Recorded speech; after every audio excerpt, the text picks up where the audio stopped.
이 컴퓨터에 녹화는 시작합니다 하고 이거 뭐 어디 외부 나갈 거 아니니까 편하게 얘기하시면 좋을 것 같아요. 어, 그거 얘기 좀 해봅시다. 그거 저기 이게 너무 이렇게 이미 교육을 받으셨거나 기본은 아시는 분들도 다 들어오니까 참 기초만 하기가 그러네.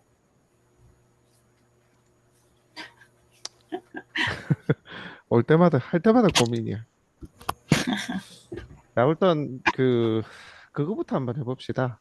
제가 드린 부분도 있고 안 드린 부분도 있는데 일단 한 번씩 질문을 주시는 분들 중에 자꾸 이게 근저당이 이전만 되면 다들 긴장을 타셔가지고 물건을 저한테 개인적으로도 문의를 참 많이 주시거든요.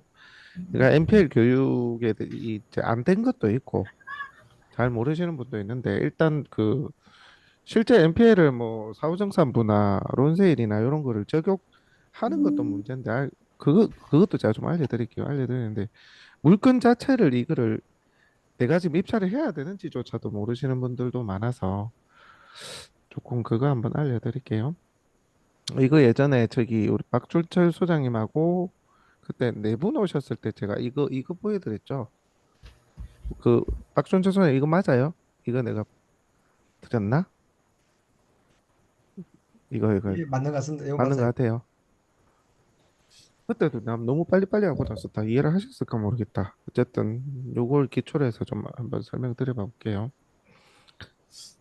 그 MPL에 대해서 혹시 아직 이해가 좀 안 되시는 분들 많이 좀 계실 것 같은데 그 MPL에 대한 원리는 제 여기 보면 나오거든요. 여기에서 이제 기본 원리를 계속 설명하면 말이 길어져서 여기에서 NPL을 검색하시면 나올 거예요. 요거를 보시면은 요거 1편을 보시면은 아마 기본은 아마 이해가 되실 거예요. NPL이 뭐냐 하면 뭔지에 대해서 혹시 이제 간단하게 설명드릴 건데 이해를 못 하신 분들은 요거 한 번 더 보시면 좋을 것 같아요. 기초만 설명하면 진도가 안 나가서 이제 제가 좀 간소화해서 말씀드리는 거고 잠깐만요.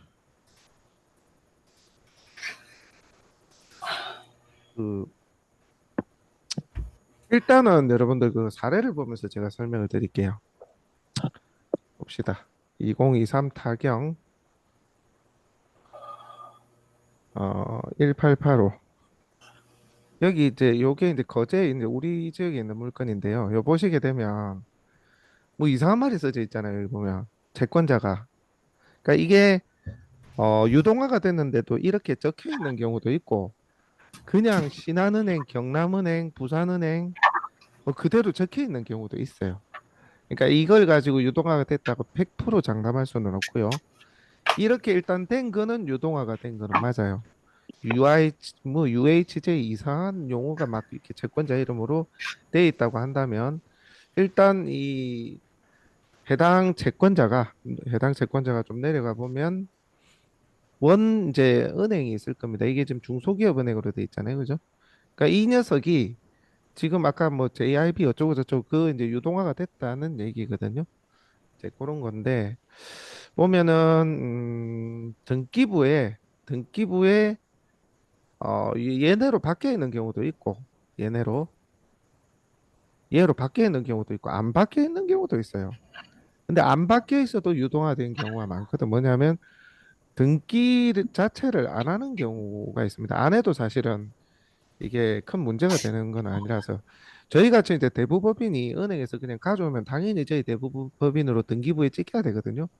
소유권자가 이 다른 근저당권자로 이제 바뀐 걸로 그렇게 나오면 우리가 손쉽게 구분을 할 수 있는데 일금융권 같은 경우는 주로 이제 유동화로 이렇게 유동화회사로 이렇게 표기가 됩니다. 되면 이제 요게 이런 게 있다면 일단은 근저당이 넘어갔기 때문에 뭐 우리가 들어갈 수도 있고 뭐 다른 사람이 여기 접촉해 가지고 뭐 사후정산부로 장난질을 할 수도 있고 여러 가지 상황의 가능성이 있는 상태다. 소위 말해서 우리가 야 이건 NPL화 돼서 우리가 뭐 헛일을 할 수도 있고 우리가 필요하면 우리가 근저당을 가져올 수도 있고 요런 상태라고 보시면 되거든요.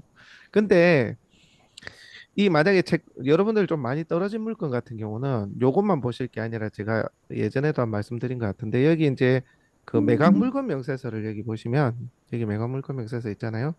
여기를 클릭해 보시면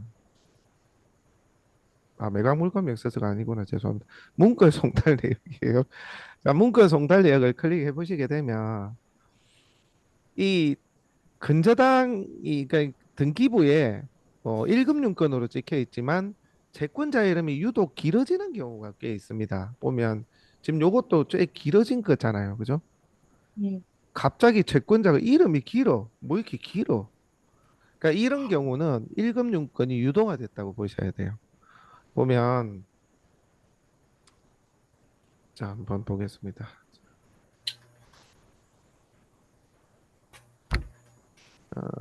요 보면 근저당권자가 기업은행이었잖아요. 기업은행. 근저당권자 요래 돼 있는데 갑자기 채권자 요거구나. 채권자. 요거로 해야 되겠구나. 요거는 이 바뀌기 전 게 없어가지고 제가 비교가 안 되겠네. 자, 다시 설명을 할게요. 채권자가 이렇게 길게 표시가 되면 유동화가 됐다고 보시면 됩니다. 이제 예를 하나 들어볼게요. 요거는 지금 등기부에 유동화가 됐는지 한번 봅시다. 근저당권자가 이전이 돼 있는지 한번 볼게요. 요거는 이제 이미 경매 개시 결정 자체를 이제 유동화 회사에서 진행을 했네요.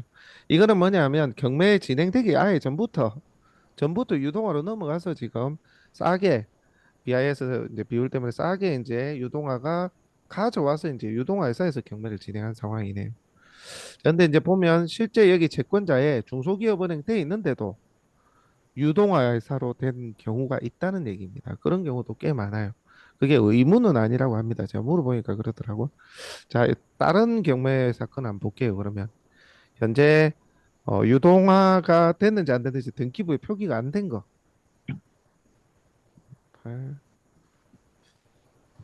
자, 요 사건을 보게 되면 요 녀석이거든요. 요게 지금 농협은행으로 돼 있잖아요. 농협은행으로. 자, 보면 여기에도 농협 돼 있고 뭐 다른 거 없어요. 그리고 등기부를 한번 볼까요? 등기부에도 안 바뀌어 있는 경우가 꽤 많습니다. 이것도 아마 그럴 것 같은데. 농협은행 이미 경매 개시 결정 등기를 농협은행에서 했고요. 그 다음에 뭐 다른 게 없잖아요. 그죠? 채권자가 변경됐다는 얘기 자체가 없습니다. 그리고 뭐 경매 개시 결정 등기를 뭐 어디 유동회사에서 했다는 얘기도 없고요. 근데 이제 보면 문건 송달 내역을 한번 보시게 되면 자 채권자 농협 1이 돼 있는데 갑자기 길어지죠. 채권자가. 그전에는 농협은행 아마 뭐 주식회사가 아마 그럴 거예요. 근데 갑자기 채권자가 이렇게 길어졌습니다. 자, 이렇게 되면 의심을 한번 해봐야 됩니다. 그래서 이거를 제가 한번 찾아보니까 보통 농협은행이 유암코인 경우가 많거든요. 여러분들도 뭐 다른 채권회사인 경우도 이게 뭐 연합 그러니까 이제 유앙코 말고도 자산관리회사 몇 군데 있긴 한데 거의 유앙코로 많이 들어가긴 합니다. 경남은행도 유앙코고요. 그다음에 신한은행도 유암코일 겁니다. 그냥 유암코하고 대신에 AMC가 이제 대부분 많습니다. 그러면은 지금 이게 지금 사실은 이 녀석의 지금 채권자 유동화 회사의 담당자를 찾아야 되는데 이게 좀 찾기 쉽지가 않아요. 이 정보만 가지고는. 그래서 이제 아까 제가 말씀드린 대로 이 문건 송달 내역에 갑자기 이 말이 길어졌다 하면 이제 이 물건을 의심하고 보는데 요 사건을 한번 보자고요. 이게 지금 경남 통영 광도면 항리네요. 282, 28323. 요거를 한번 유황코에서 찾아볼까요? 여기 보시면 보유자산 정보 보유자산 정보 들어가서 담보 물건에서 아까 몇 번이었죠? 2023에 28323.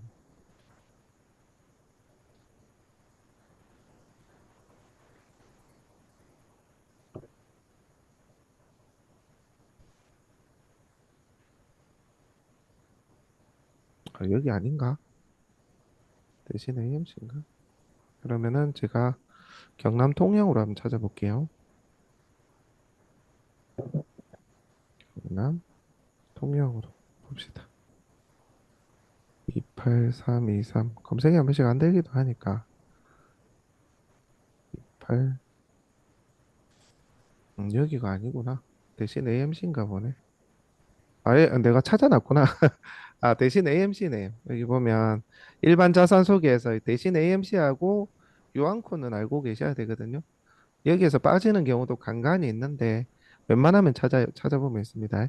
대신 AMC로 들어가면 이제 요런 사이트가 열리는데 여기 일반 자산 소개에서 사건 번호로 검색. 그다음에 2023 타경.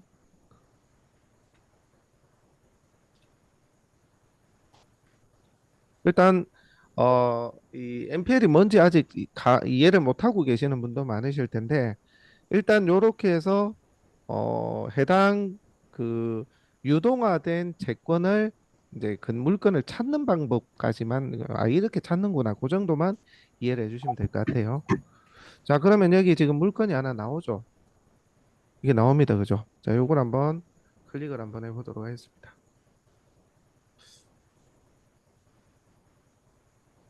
아직도 이게 익숙하지가 않아서 제가 이게 자, 보면은 뭐 이런 내용들이 있습니다. 보면 여기 담당자명 연락처 바로 나오죠. 바로 나옵니다. 그러니까 여기 전화를 하면 여기에서 또 다른 담당자를 바꿔줄 겁니다. 그러면 이 사건 번호를 얘기하시면 이제 론세일로 진행이 될 수 있는지 사후정산부로 될 수가 있는지 재무인수 방식으로 요즘 재무인수 방식 잘 안 하려거든요. 거의 뭐 론세일로 떠가라 아니면 사후정산부로 네가 들어와서 정해진 금액만큼 들어오고 나머지 정산하자 이런 식인데 어쨌든 여기에 문의를 해가지고 한번 얘기를 해보시면 됩니다. 여기 아니면 아까 대신 AMC 주식회사 아니면 유암코 연합자산관리 이 둘 중에 한 군데를 찾아보시면 웬만하면 나온다. 어떻게 아까 제가 말씀드린 대로 분명히 좀 많이 떨어졌는데 여러분들 습관적으로 한번 좀 떨어진 거는 근데 아파트는 여러분들 하실 필요가 없고요. 그냥 좀 일반 아파트 외의 물건 중에 좀 많이 좀 떨어졌는데 혹시 이거 뭐 그 유동화로 넘어갔거나 NPL로 적용되는 물건 아니야? 라는 의구심이 들면 문건 송달 내역에서 갑자기 채권자 이름이 유독 길어지는 그런 것들을 한번 찾아보시기 바랍니다. 자, 제가 이렇게 말씀드린 거는 1금융권일 때 이렇게 찾아보셔야 돼요. 1금융권. 자, 여러분들 1금융권이 뭐냐면 2금융권일 땐 또 달라요. 바로 그냥 해당 단위농협, 농축수협 또는 뭐 조흥은행, 새마을금고에 바로 담당자한테 얘기를 해봐도 어떤 얘기를 들을 수는 있습니다. 제가 말씀드리는 거는 1금융권. 1금융권이 뭐냐면 요거예요, 요거. 뒤에 은행 붙는 거. 농협은행, 수협은행, 하나은행, 우리은행, 신한은행. 요런 것들이 1금융권입니다. 그래서 이렇게 1금융권은 주로 뛰기로 수백억에서 뭐 천억대가 넘어가는 그런 한꺼번에 물량을 유동화회사로 이제 자산을 매각하게 됩니다. 그렇게 지금 되도록 돼 있기 때문에 아까 페이퍼 컴퍼니 형태로 유동화회사 이름이 찍히기도 하고요. 그게 다시 유암코로 이제 같이 이제 넘어가서 자산 그 부실채권을 처리하기도 합니다. 그래서 어쨌든 요리되어 있는 것 중에 뭔가 좀 많이 떨어졌다 싶고 또 제1차 UH 어쩌고 저쩌고 이게 길게 생긴 이상한 채권자 이름이 아니고 요렇게 농협으로 혹은 하나은행으로 우리은행으로 찍혀 있는데 많이 떨어진 녀석은 아까 문건 송달 내역에 채권자 이름이 길어지는지 한번 보고 길어졌다면 유한코나 대신 AMC에서 한번 찾아보시기 바랍니다. 다른 회사들을 말씀드릴 수도 있는데 유한코하고 대신 AMC 빼고는 업데이트를 안 해. 이 채권 자산관리 회사들이 그 정도로 좀 관리를 제대로 못하고 있습니다. 그래서 사실 사이트를 봐도 잘 못 찾거든요. 그래서 그 정도로만 찾으시면 될 것 같아요. 자, 그 다음에 이금융권인 경우, 이금융권. 자, 농협, 축협, 뒤에 땡땡 농협 이런 거 있잖아요. 예컨대 우리 지역에 있는 뭐 세통역 농협, 거제 농협, 여러분들 지금 뭐 사구 농협, 원예 무슨 농협 사건 뭐 이상한 앞에 이름이 붙는 농협이 있어요. 그러니까 땡땡 은행이 아닌 그죠? 자, 이런 경우 앞에 뭔가가 붙는 농협 축협 그리고 수협도 수협 은행이 아니라 땡땡 수협 뭐 그다음에 새마을금고 신협 산림조합 저축은행 요거는 다 이금융권입니다. 이런 데는 굳이 이, 이 농협만 빼고 농축협만 빼고 농축협은 주로 어디다가 매각을 하느냐면 농협자산관리회사라는 곳에 이 농협의 부실채권을 담당하는 곳이거든요. 그래서 농협자산관리회사에서 네, 이거 좀 없앨게요.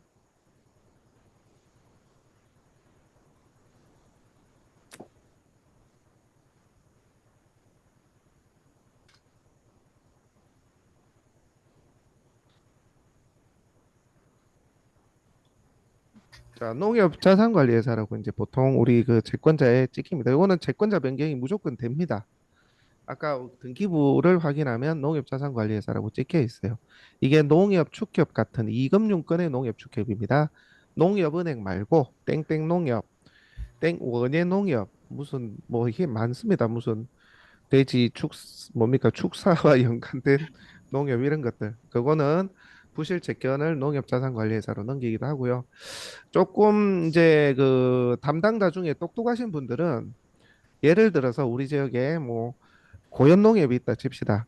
근데 이게 이금융권이잖아요. 근데 보통 농협자산관리회사로 넘어가야지만 이게 뭐 유동화가 돼서 뭐 누가 높게 들어온다든지 우리가 사든지 이렇게 할 수가 있는데 간혹 우리 지역에 보면 신현농협 같은 경우도 그래요. 요 채권 담당자분이 이제 똑똑해가지고 농협재산관리회사로 넘기지 않고 바로 우리하고 얘기를 할 수가 있어요. 그러니까 여러분들도 이제 해당 단위 농협에 여러분들 지역에 단위 농협에 전화를 이제 해보면 부실 채권이 있는 경우 여러분들 지역에 땡땡 농협이야. 근데 이제 금액이 좀 많이 떨어졌어. 그러면 이제 해당 농협 채권 담당자한테 전화를 바로 하면 바로 이제 연락이 됩니다. 그러면 사건 번호를 대면 이런저런 얘기를 할 수가 있는데 어떤 분들은 아 그거는 우리가 근데 뭐 채권을 바로 매각할 수는 없고 예로 넘어가야지만 채권 협상이 됩니다라고 얘기를 하는 경우가 더 많아요. 근데 조금 똑똑하신 분들은 여기 전화를 하면 아 그거 일단 당신이 얼마에 매입할 수 있냐 아니면 뭐 보통 이금융권은 론세일밖에 안 하니까 사후정산부를 잘 안 하려 그래요 요즘. 그래서 론세일로 만약에 네가 얼마에 가져갈 수 있어 이 채권을 해서 얘기했을 때 뭐 얼마 이렇게 얘기가 되면 이 원래는 이렇게 해도 돼요. 여기하고 얘기가 다 되고 나서 그러니까 여러분들하고 혹은 저하고 하고 얘기가 지금 이게 채권 최고액이 9억까지인데 지금 한 5억까지 떨어져 있으니까 한 6억의 협상 콜 우리 둘이서 A라는 사람 그러니까 이게 A가 여러분이 될 수도 있고 대부법인이 될 수도 있습니다. 6억에 넘기기로 하고 합의를 해놓고 이렇게 넘길 수도 있다고요. 이렇게 할 수 있거든요. 저희는 이렇게 몇 번 이렇게 했기 때문에. 근데 이제 담당자들이 이렇게 좀 전투적으로 잘 안 할라 그래. 그냥 아, 모르겠고 이 넘어가고 나면 요쪽하고 얘기해봐. 이제 이런 식이에요. 근데 이제 조금 이 채권이 많이 쌓인 채권 담당자나 경력이 좀 있는 사람들은 요 넘어가기 전에 요 농협 담당자와 여러분들하고 협상하고 나서 그 금액에 준해서 그러니까 한마디로 금액을 설정해 놓고 넘길 수가 있는 거죠. 넘기고 나서 이제 이 채권 사오는 겁니다. 이렇게 될 수도 있어요. 그거는 참고로 해두시면 될 것 같고요. 자, 어쨌든 땡땡 농협, 땡땡 축협 이런 것들은 농협 자산관리회사로 기본적으로 어찌됐든 넘겨야 된다. 넘겨야 일이 된다는 거를 알아두시면 되겠고 그 외에 아까 말씀드린 수협, 새마을금고, 신협, 산림조합, 저축은행 이 사람들은 다이렉트로 사올 수 있습니다. 다이렉트로. 그래서 채권 매입은 1금융권과 2금융권은 이렇게 구분을 해서 여러분들이 담당자를 좀 알아볼 수가 있는 겁니다. 있는 거고. 그 다음에 아까 같이 아까 2023에 1885 2023에 1885 여기서 바로 채권 담당자를 찾을 수도 있습니다. 이 물건 제가 좀 관심 있어 하는 물건이기도 한데 지금 이제 변경이 됐잖아요. 근데 얘가 이미 채권자가 아예 공지가 돼 있어. 고지가 돼 있다고. 이게 이제 채권자가 경매 신청을 한 경우, 그러니까 유동화회사가 경매 신청을 한 경우 주로 이렇게 뜹니다. 그리고 중간에 뭐 채권자가 유동화사로 변경이 됐는데 등기부에 뭐 부기가 될 일이 있다거나 좌우에 그렇게 이제 유동화가 된 경우는 업데이트가 되면 또 이렇게 표기가 될 수 있는데 어쨌든 이렇게 경매정보지에 이게 이제 정보로 나온다 그러면 얘를 갖다가 이제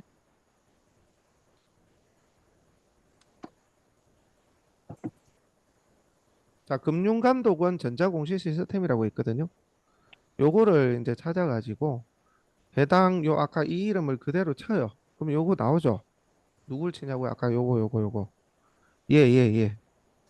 이걸 갖다 그대로 복사를 해서 여기 치면 금융감독원의 전자공시 시스템에서 검색을 하면 여기 보통 안 나오는데 한 3년 해볼게요. 자, 보면 보통 6개월이나 1년은 설정이 돼 있거든요. 최초 요리돼 있을 거라. 그러면 요거를 갖다 안 나오면 한 3년 정도로 바꿔보세요. 예, 그렇게 하면 요런 것들이 나오거든요. 그래서 한번 볼게요.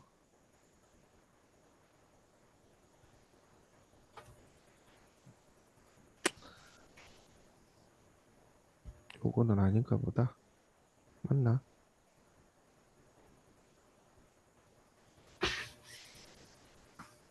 아까 무슨 은행이었죠? 자, 볼게요.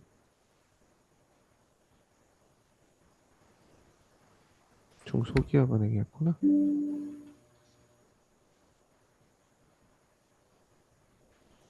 음, 아까 기업은행이었죠? 네. 요거네, 요거, 예. 여기 제출인의 기업은행 있잖아요, 그죠? 요거를 클릭하시면, 요것도 찾는 게 또 좀 달라졌네. 아,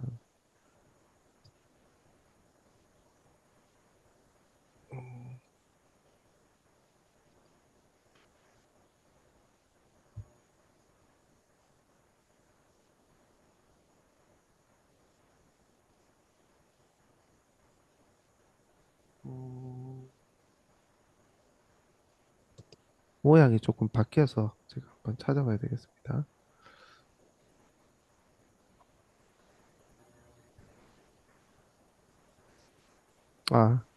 요건가 보네. 여기에, 음, 여기는 양도인데, 잠깐만요. 여기 맞는 것 같다. 여기에 전화를 해가지고, 해당 유동화 부분이 유동화된 채권의 담당자를 알려달라고 하시면 됩니다.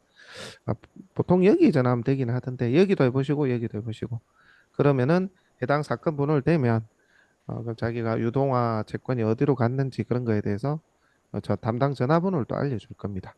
그렇게 하셔가지고 여러분들이 해당 담당자와 조인을 하실 수가 있습니다. 근데 1금융권 아까 제가 말씀드렸다시피 중소기업은행도 마찬가지로 뭐 농협은행도 마찬가지로 이렇게 유동화가 된 것들은 여러분들이 개인적으로 전화를 하면 응대를 좀 잘 안 해줍니다. 왜냐하면 보통 론세일을 좀 선호하는 편이기 때문에 그래요. 근데 이제 그 물건이 많이 떨어진 경우 있잖아요. 지금 이게 16억인데 한 반값까지 떨어진 물건들은 여러분들이 그냥 개인이라 하고 개인이 할 수 있는 방법 없나라고 한번 물어보셔도 돼요. 보통 그 물건 따라 다른데 론세일 형태로 론세일은 이제 대부법인이나 그런 곳에 이제 연결해서 여러분들이 해야 되거든요.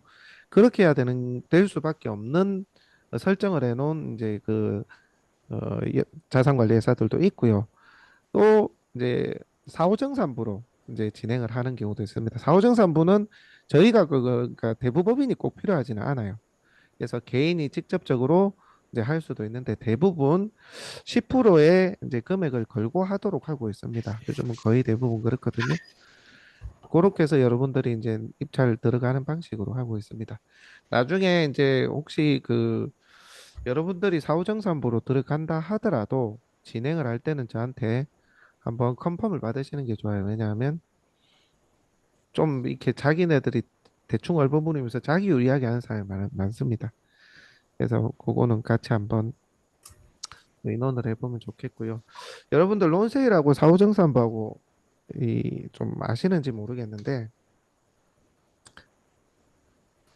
MPL을 또 모르시는 분들이 많을 것 같은데 이걸 어디부터 설명을 해야 될지 모르겠네.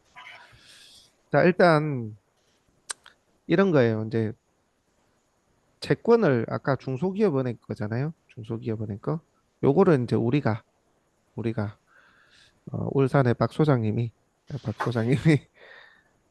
이제 중소기업이 아까 요 물건을 아예 들고 예를 듭시다. 그게 더 낫겠다. 요걸 그냥 예로 듭시다. 자, 예를 들어야 이해가 좀 빠를 것 같으니까. 이 채권이 얼마 안 되네. 음, 음. 채권이 좀 많이 되네. 14억 7천. 안 돼. 아, 기술보증기금까지 들어간 거구나. 자, 그러면 이게 지금 은행이라고 할게요. 중소기업은행에서 14억 7천의 채권을 가지고 있다고 이제 예를 한번 들어보겠습니다. 그럼 지금 보면 채권 최고액이 2억 5천, 12억, 14억 5천, 16억 9천, 하는 대로 16억 9천. 제가 이거 다 더해볼게요. 요거를 좀 다 더해볼게요. 잠깐만요. 2억 5천, 12억, 1, 2억, 아, 2억 4천. 계산 빠르신 분들 얘기 좀 해주세요. 2억 5천, 12억, 12억, 맞나 12억? 그 다음에 2억 4천, 8,400, 정도? 8,400. 10, 1억 4억 4,100, 1억 4,100, 60, 19억 1,560인 것 9,560. 같거든요. 네. 맞죠? 네, 혹시 19억 계산하신 1,560 맞아요. 19억 1,560. 채권 네네. 최고액이 그죠? 네. 뭐 19억이라고 할게요. 이해하기 쉽게. 자, 채권 최고액이 현재 이렇게 여러 차례 돈을 빌려주면서 19억이 이제 쌓였다고 봅시다. 자, 보면 근데 이제 14억 7천 이제 채권 최고액이 그러니까 네. 원금이 14억이라고 예를 한번 들어볼게요. 그래가지고 7천 정도가 이제 원금하고 이자가 쌓였어. 지금 이 물건 같은 경우. 그래가지고 이제 14억 7천에 2023년 5월 19일자로 이 금액을 청구한 거예요. 누가? 중소기업은행이. 근데 이제 원금하고 이자가 최대 쌓이면 아까 19억까지 이 금액 채권 재고액을 다 더해보면 원금이든 이자든 계속 쌓여가지고 19억 될 때까지는 이자를 다 받을 수가 있어요. 그죠? 기한이 이미 상실된 상태에서 원금하고 이제 연체 이자가 쌓일 겁니다. 그죠? 자, 그 얘기거든요. 지금 이 상황에서 지금 얼마야, 지금? 16억 3천짜리가 10억까지 떨어졌어요. 자, 10억까지 떨어졌는데 요 녀석을 내가 지금 이번에 좀 입찰을 하고 싶어. 입찰을 하고 싶은데 자, 지금 요 유동화 전문회사는 14억 7천을 받을 수 있음에도 불구하고 지금 이 10억까지 떨어졌잖아요. 그러니까 이제 애달은 이제 지금 만약에 이제 누가 낙찰되더라도 10억, 11억, 12억 요럴 거 아니에요. 낙찰 금액이. 그러면 자기네들은 이미 원금을 이제 원금하고 이자는커녕 원금도 지금 회수를 못하는 그런 상황이 돼 있습니다. 그죠? 자, 그런 상황이 돼 있는데 만약에 얘가 지금 10억보다 더 떨어진다고 봅시다. 앞에 더 떨어지면 어찌 되노? 변경되니까 다 나오는 거라. 뭐 8억이 될 수도 있고 7억이 될 수도 있고 더 떨어진다고 가정을 해보자고요. 이제 그런 어떤 이제 두려움이 있어서 이제 변경을 해놓은 겁니다. 사실 채권자가 시간을 자꾸 끄는 거거든요. 그래서 더 많은 사람들이 볼 수 있게 만약에 5월 27일 날에 누가 10억 5천에 낙찰돼 버리면 이 본인은 고스란히 이걸 손해 보는 거 아닙니까? 그죠? 받을 돈이 15억은 되는데. 자, 이런 상황에서 이제 이 채권자가 지금 불안합니다. 중소기업은행이 이 채권을 만약에 14억에 팔았잖아요. 그러면 유동화에서는 얼마에 받아온 줄 아세요?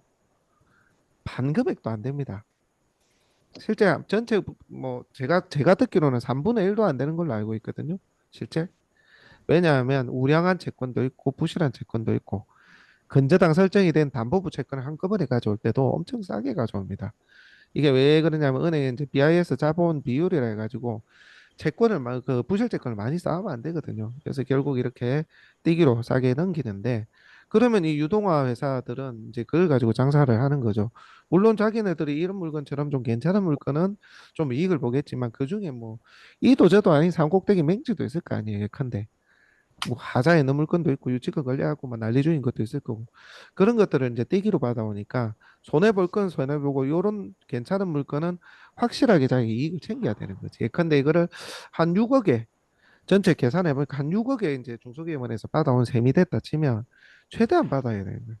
여기서 이제 뭐 한 10억, 11억 대도 나는 이익이네. 그게 아니라 이 가져온 물건 중에 높은 금액으로 낙찰될 수 있는 물건이 그렇게 많지 않다고요.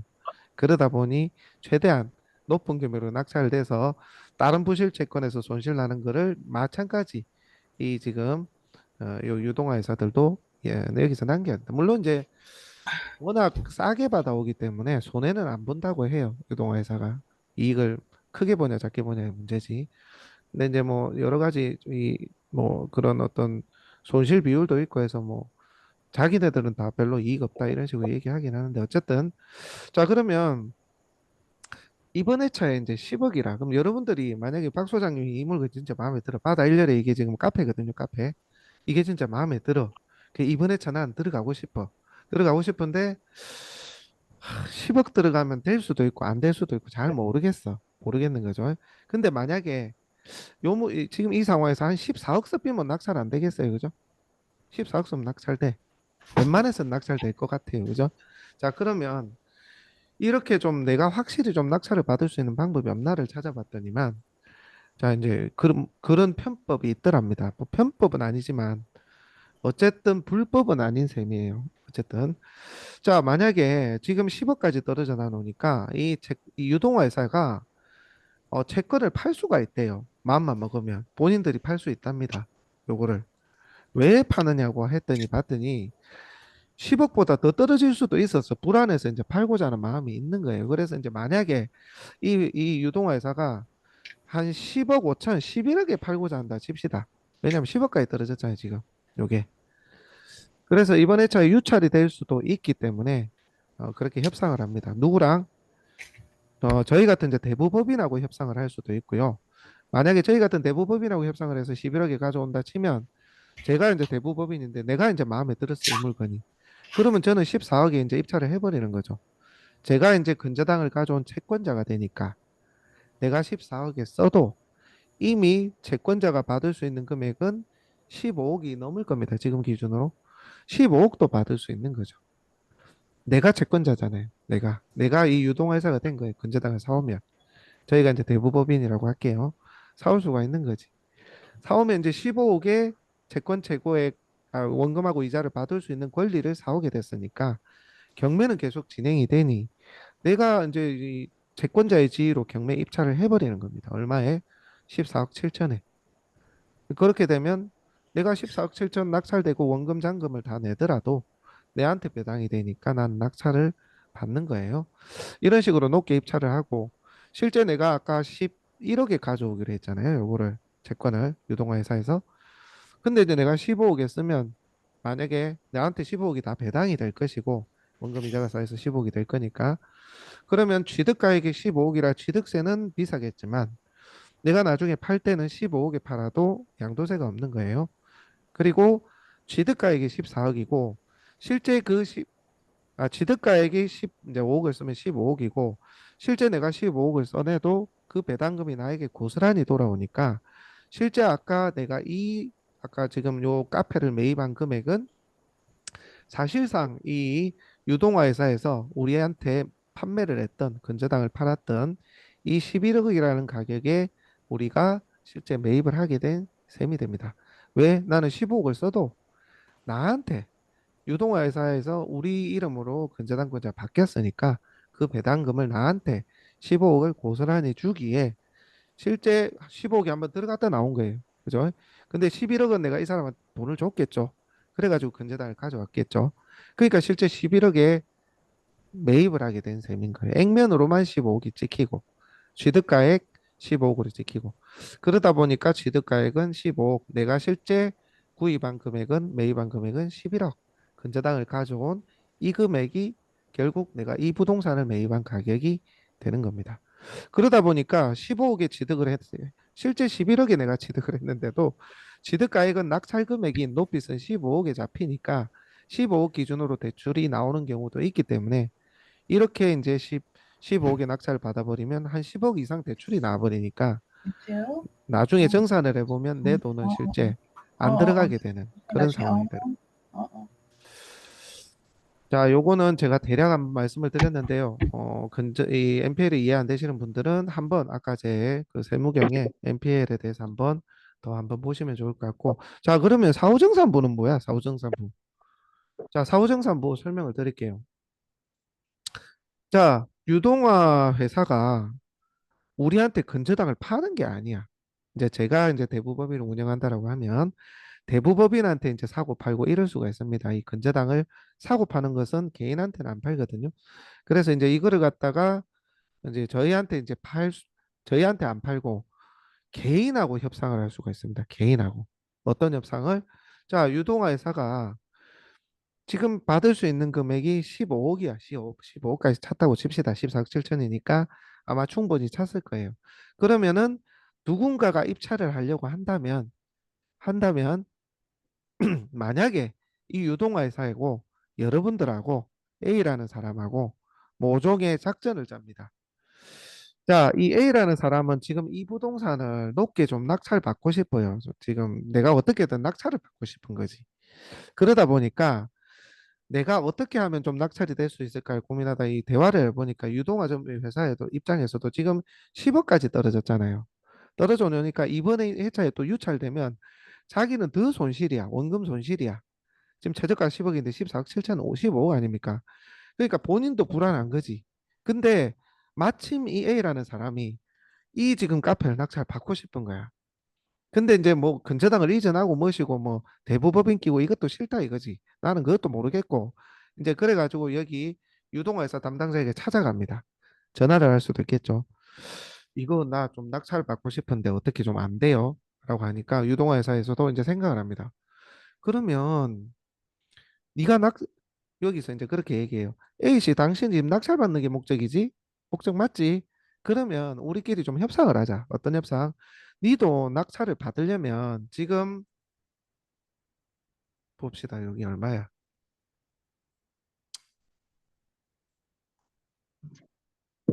어. 지금 앞차순위 13억 천이야. 그리고 10억 4,800이 최저가고. 네가 한 이 정도 쓰면 너 낙찰 될 것 같지 않니? 이제 유동화 회사에서 그렇게 얘기를 합니다. 그럼 이 금액이면 낙찰 될 것 같아. 이제 이렇게 얘기를 하는 거죠. 그러면 좋다. 우리도 뭐 속으로는 이 생각을 하죠. 어차피 네가 좀 들어와 준다니까 좀 안전빵이네. 이제 이런 마음으로 자 그러면 네가 13억 천에 써. 13억 천에 써. 그러면 실제 이 물건을 네가 11억에 낙찰을 받는다라고 생각하면 어때? 이제 제안을 합니다. 그러면 이제 본인이 이제 생각을 하죠. 여러분들도 생각을 해봐야 돼요. 가만히 있어봐라. 이게 내 단독일 것 같은데 하면 그 유동화회사하고 협의하면 안 돼. 여러분들이 그냥 단독 들어가면 되는 거지. 굳이 짤 필요도 없어. 근데 이제 미래의 불확실성 때문에 나도 이 카페가 좋고 누군가가 또 들어올 것 같은 느낌이 들어. 그래서 11억은 내가 불안한 거야. 내가 개인적으로 이 물건을 낙찰받고 싶어서 입찰하려고 하니 그래서 이제 유동화 회사에서는 이제 그 심리를 알고 제안을 합니다. 자, 어차피 11억 이상은 들어올 거야. 누가 봐도 이 물건 그래 들어와. 그래서 네가 그냥 11억에 이걸 낙찰 받는 걸로 해. 하고 대신에 니한테 13억 천을 쓸 권리를 줄게. 이렇게 얘기하는 겁니다. 그러면 이제 입찰자는 또 생각을 합니다. 야, 13억 천을 쓰면 뭐 어쩌라고. 그럼 나 손해인데 11억에 낙찰 받을 수도 있는데 자 그럼 생각을 해봐 이제 이 유동화회사에서 또 얘기합니다. 자 그러면 내 11억에 니하고 나하고 이제 이 뭐 이 사기로 네가 이제 낙찰 받는 거로 우리가 협상이 됐잖아. 그럼 네가 13억 천 써. 대신에 남은 차액만큼 내가 돌려줄게. 이렇게 이제 근저당을 이전 안 하고 유동화회사하고 여러분들하고 협상을 합니다. 자, 그렇게 해서 여러분들은 13억 천에 입찰이 들어갑니다. 그렇게 해서 여러분들이 만약에 낙찰이 되면 실제 유동화 회사에서 마지막에 배당금 다 받고 남은 금액을 정산해주는 방식이죠. 자, 이렇게 하면 여러분들도 해피하고 유동화 회사도 뭐 별 손해는 없습니다. 자, 그런데 만약에 이런 경우가 있어요. 13억 천까지 주면 참 다행인데 째째하게 이런 경우가 있어. 한 12억 5천 써. 11억에 하고 약간 애매하게 하는 경우 왜 그러냐면 또 약정을 또 이렇게 합니다. 12. 근데 이 약정을 하고 만약에 당신 A라는 당신보다 더 높게 누가 13억 넘겠으면 니하고 나하고의 계약은 무효다 무효. 알겠지? 니는 보증금 받고 끝. 그리고 13억 천에 낙찰된 걸 우리는 그걸 인정할 거야. 이렇게 합니다. 왜? 근저당을 아직 유동회사를 가지고 있으니까 최대한 자기가 유용한 대로 합니다. 그래서 내가 12억 5천이면 11억에 낙찰 받는 거라고 12억 5천 쓰는 건 너무 작다. 나 안 할래. 그러면 이제 유동회사가 좀, 이거 그래도 잡아야 되겠다 싶으면, 알았어. 13억에 해줄게. 남은 차익 돌려줄게. 대신에 13억보다 높게 들어온 사람이 있으면 이 나가리 되는 거는 똑같은 거야. 그 조건은 그대로 있는 거야. 라고 하는 거죠. 이게 왜 그러냐면, 여러분들이 낙찰이 되더라도, 이 지금 13억, 아까 얼마죠? 15억 정도의 부실 채권을 있는 겁니다. 거기서 여러분들이 13억의 낙찰을 받아버리면 2억만큼의 채권은 남아있게 되는 거죠. 그걸 가지고 이 채권자가 채권 가지고 장사하겠다는 거예요. 채권을 또 팔 수도 있고 자기가 추심도 할 수 있고 그렇게 해서 최대한 아주 높은 금액으로 쓰게끔은 안 해요. 일반적으로. 그래서 여러분들한테 적절한 당근을 주면서 얼마에 들어가고 얼마에 돌려줄 테니까 이 정도 들어오고 얼마 이상 누군가가 이보다 더 높게 입찰하면 당신하고 나하고 계약한 것은 무효예요. 이렇게 갑시다라고 하는 게 이제 일반적인 사후정산부입니다. 그래서 이제 그런 방식으로 제안을 해보면 열받는 경우가 꽤 있어요. 이 인간들이 다 지 너무 유리한 대로 이제 빡빡하게 운영하는 경우가 꽤 많습니다. 공장처럼 물건이 많이 떨어지면 여러분들한테 유유하게 좀 대우를 해주는데, 좀 그런 게 있죠. 그래서 사실 론세일로 대부법인이 가져오던 뭐 우리가 예를 들어서 가져왔다 치면 이거를 여러분들하고 약정을 해서 이 채권 최고액만큼 다 네 거야라고 그냥 계약을 하는 게 더 속편할 수가 있죠. 내 마음대로 들어갈 수도 있고. 예. 나중에 진짜 그런 경우 저는 뭐 직접 겪지는 않았는데 어차피 사후정산 제가 할 일이 없으니까 주변에 그 하신 분들 얘기를 들으면 차일피일 미루는 경우도 있어요. 왜냐면 돈을 돌려줘야 되잖아요. 아까 지금 보면 11억에 하기로 해서 13억 천에 들어가 했는데 2억 천을 돌려줘야 될 거 아니에요. 배당을 받고 나서 그걸 또 차일피일 밀려주고 딱 경비를 더 떼려 그러고 사기꾼 짓 하는 것들이 좀 사기꾼은 아니지만 조금 그렇게 하는 경우도 있다고 제가 들었거든요. 어쨌든 이렇게 사후정산부로 대부법인을 안 끼고 하는 방법도 있다라는 걸 알고 계시면 될 것 같습니다. 자, 그리고 제가 지금 설명한 걸 얼마나 이해하셨을지는 모르겠네요. 일단 그 NPL에 대해서 기본을 알고 계시는 분들이라면 이 내용을 한 번, 두 번 더 돌려보세요. 제가 녹화하고 있으니까. 자, 이제 그 내용인데 아까 지금 보면은 유입 투자인지 배당 투자인지 구분하여 입찰 여부를 결정해야 된다라고 제가 말씀을 드렸는데요. 요것도 제가 좀 설명을 드릴게요. 그 우리 소장님들 같은 경우 저번에 어떤 물건이었지? 그냥 일단 농협 같은 경우가 이제 뭐 근저당이 바뀐 경우로 하면 좋으니까 예를 들어서 어 뭐 우리 거제 농협에서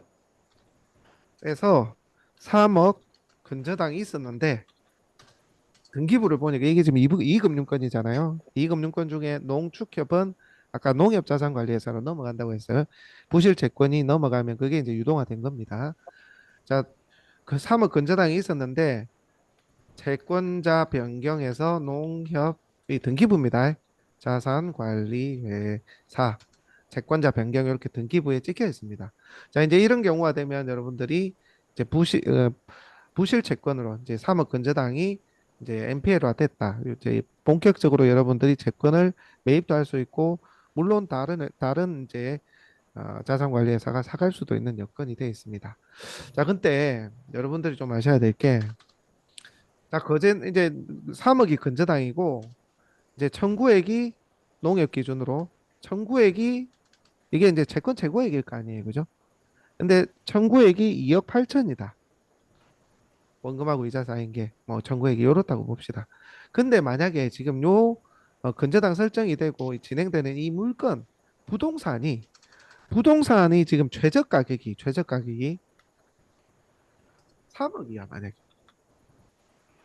한 번 떨어져서 3억이 됐다 칩시다. 예를 들어서 뭐 한 4억짜리가 비율은 뭐 대충 할게요. 감정가 4억에 아파트가 최저가격이 한번 떨어져서 3억이 됐다라고 칩시다.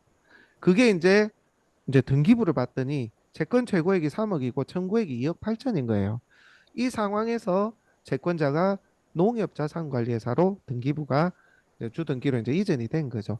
자, 이런 상황에서는 여러분들이 이제 농협자산관리회사로 넘어갔다 그러니까 이제 NPL에 대해서 이제 들은 것도 있고 어느 정도 좀뭐 어렴풋이 아시는 분도 있고 뭐 자세히는 모르지만 근저당이 넘어가면 이게 좀 일반 입찰자들은 들러리가 될 수도 있고 뭐 여러 가지 좀 불편한 상황이 있다던데라고 얘기를 들으신 분들이 계실 거예요. 그런 경우는 이제 따져봐야 될 것들 이런 거죠. 지금 이 청구액 있잖아요. 청구액. 만약에 이 농협자산관리회사에서 10%를 걸고 저- 저희가 만약에 저희가 라인자산관리해서 만약입니다. 만약에 한 한 2억 4천에 근저당을 가져오기로 하고 10% 걸었어. 사실 10% 걸면 이 농협자산관리에서 근저당이 안 바뀌어 있거든요. 그래서 이제 넘어간지 안 넘어간지 모를라 여러분들도. 근데 10% 실제 10%만 걸어도 아예 그 NPL화 된 겁니다. 저희가 이제 유입이 된 거예요. 자, 이런 경우에는 어쨌든 이게 넘어가는지 안 넘어가는지 몰라도 일단 농협자산관리회로 넘어갔으니까 여러분들이 긴장을 하고 저한테 물어보는 경우가 꽤 있더라고요. 자, 그래서 여러분들 여기서 구분해야 될 게 뭐냐면 지금 여러분들이 들어가고자 하는 입찰가 혹은 낙찰 예상가가 있을 거 아니에요. 만약에 이 아파트가 괜찮아서 나는 3억 2천에 들어갈 거야.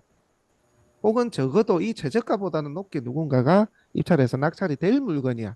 라고 예상을 했을 때는 현재 청구에 이 채권자가 변경됐으면 이제 농협자산관리회사의 이제 채권이 되겠죠. 이 금액보다 원금하고 이자 쌓인 금액이 적어도 이 금액보다 낙찰이 되는 이 금액이 높을 걸로 예상이 되면 적어도 유입 투자는 안 합니다. 누구든. 이 사람이든 유입 투자는 웬만해서는 안 합니다. 유입 투자라는 게 뭐냐면 아까 조금 전 얘기를 한번 떠올려 봅시다. 카페를 한 10억짜리를 11억에 사가지고 원금 이자 쌓인 게 아까 15억까지 쓸 수가 있다고 했잖아요. 높이 써버리는 거지. 그러면 이제 여러분들은 이게 NPL화 됐는지도 모르고 그냥 들러리로 그냥 낮은 금액으로 폐차를 하게 되는 거거든요. 그런 형태로 근저당을 이전하는 건데 지금 농협자산관리회사로 넘어가 있다는 이유로 이제 불안한 거야. 이게 이제 구분이 안 되니까. 이 구분을 하시라고 제가 설명드리는 건데 농협자산관리회사 혹은 요 근저당권자의 원금 이자 금액하고 현재 낙찰이 예상되는 이 예상 금액하고 비교했을 때 낙찰 예상가가 높다면 유입 투자로 들어 높은 금액으로 쓰지 않는다라는 얘기입니다. 그래서 이런 경우는 그냥 무시하고 그냥 입찰하시면 돼요. 예, 왜냐하면 근저당을 이전하더라도 본인이 이제 낙찰을 받고 배당 받을 만큼만 입찰을 하지 유입 투자의 경우도 이 채권 재고액이 한 5억이다. 그리고 원금하고 이자가 쌓여서 한 4억 5천이다. 이러면 얘기가 달라져요. 이 이제 뭐 현재 최저가액 3억이라도 여러분들은 3억 2, 3천 쓸까 말까 하는데 4억 5천 써버린다고. 그렇게 높게 쓰지만 청구액 자체가 원금 이자 쌓인 금액이 이 지금 여러분들이 예상하는 입찰가, 낙찰 가액보다 낮다면 그럴 리가 없다고요. 아시겠죠?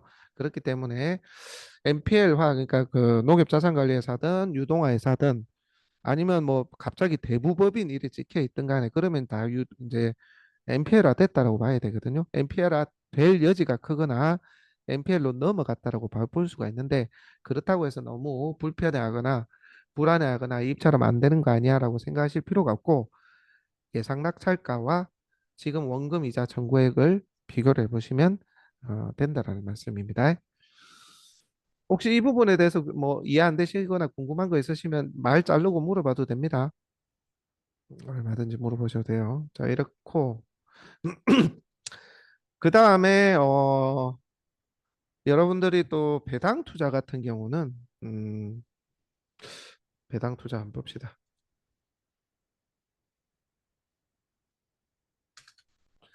배당 투자 같은 경우는 이런 경우겠죠. 예를 들어서 근저당이 채권 재고액이 5억이에요. 근데 청구액이 4억입니다.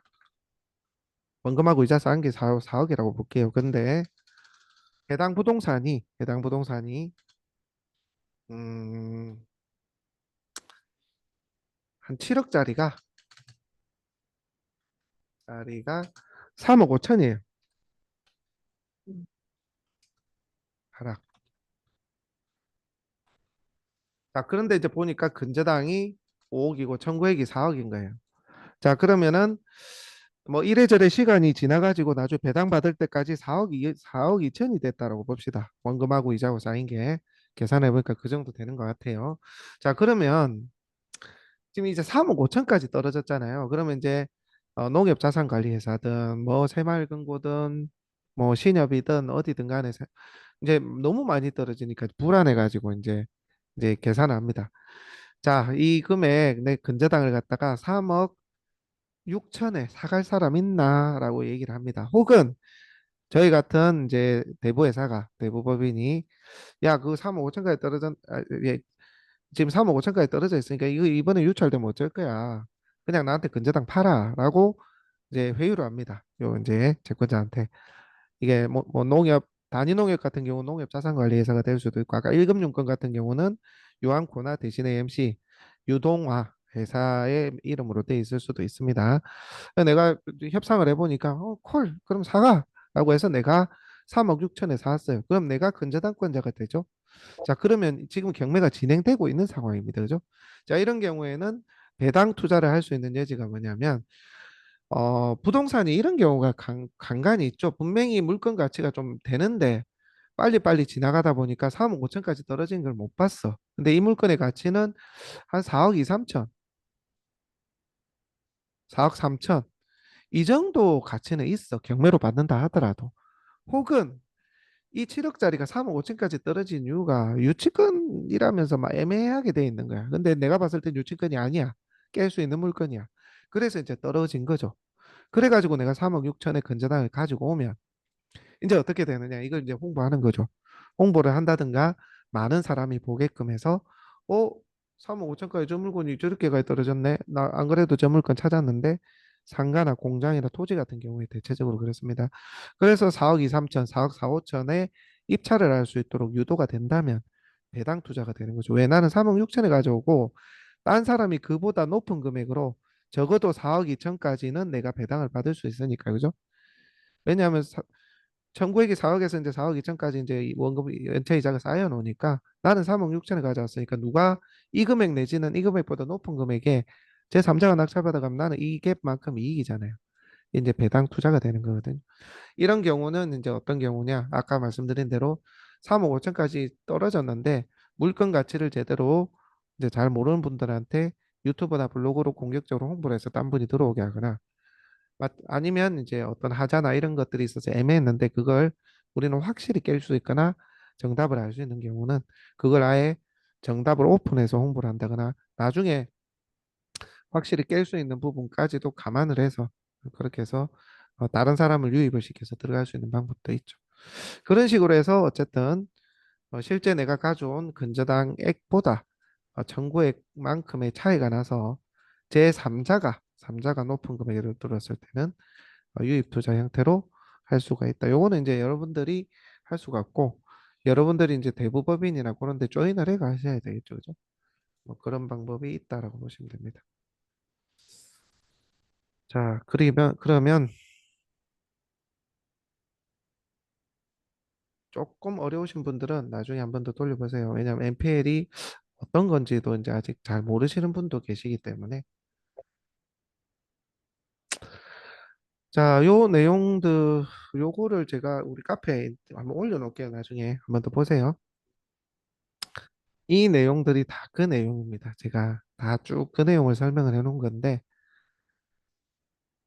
그 다음에 이제 여러분들이 이제 단위농협이나 아까 말씀드린 대로 수협이나 신협이나 산림조합이나 그런 것들이 있으면 이제 여러분들이 이제 직접 사건 번호, 예를 들어서 여기 있죠. 신협 대부업체는 직접 연락해서 협상을 하면 되고, 대부법인 같은 경우도요. 여러분들이 대부법인, 거제 같은 경우도 부산의 대부법인도 있고, 여러 군데 있는데, 땡땡 대부로 근저당권이 넘어갔다고 해서 무조건 이건 뭐, 다른 사람이 가져간 가 이렇게 생각하시면 안 돼요. 대부법인이 그냥 우선적으로 이렇게 매입을 해가지고 판매처를 찾지 못하고 먼저 매입만 하는 대부법인들도 있습니다. 그래가지고 요즘 다들 어려워하는 거거든요. 어쨌든 그렇게 해서 대부업체에 넘어갔더라 하더라도 새마을금고하고 단위농축협은 마찬가지고 대부업체에 넘어갔다 하더라도 여러분들이 그 물건이 꼭 좋다 하면 전화 한번 해보셔야 돼요. 그러면 해당 그냥 본인들이 매입해가지고 어떻게 할지 처리할지 고민하고 있는 대부 해당 물건도 있을 것이고 실제 뭐 유입 투자나 배당 투자를 하기로 협상했는데 결렬이 되는 경우도 있어요. 자기네들끼리 협의를 했다가 나중에 잔금을 마련 못하다든가 이거 못하겠다 해서 손을 놓는 경우도 있기 때문에 한번 연락을 해보셔야 됩니다. 그래서 여러분들이 직접 그 대부법인하고 협상을 해서 수수료 조금 뭐 주고 내가 얼마에 들어갈 테니까 이런 식으로 작업하자 해서 협의해서 하면 됩니다. 그렇게 해서 사건 번호 같은 거 문의해 가지고 매입가 그러니까 해당 그 근저당에 대해서 어느 정도로는 매각이 의향이 있느냐 그런 것도 한번 물어봐야 되고 얼마에 우리가 들어갈 수 있고 얼마를 백으로 돌려줄 수 있는지도 타진하셔야 됩니다. 여기서 이제 좀 대부업체나 그런 것들이 이제 이익을 취할 수도 있겠죠. 5개 가져왔는데 자기가 근저당을 다 가져왔으니까 6억에 팔 수도 있거든요. 사실 채권 제고액 8억짜리를. 근데 그게 6억에 가져올 만한지는 이제 별개로 따져봐야 되겠죠.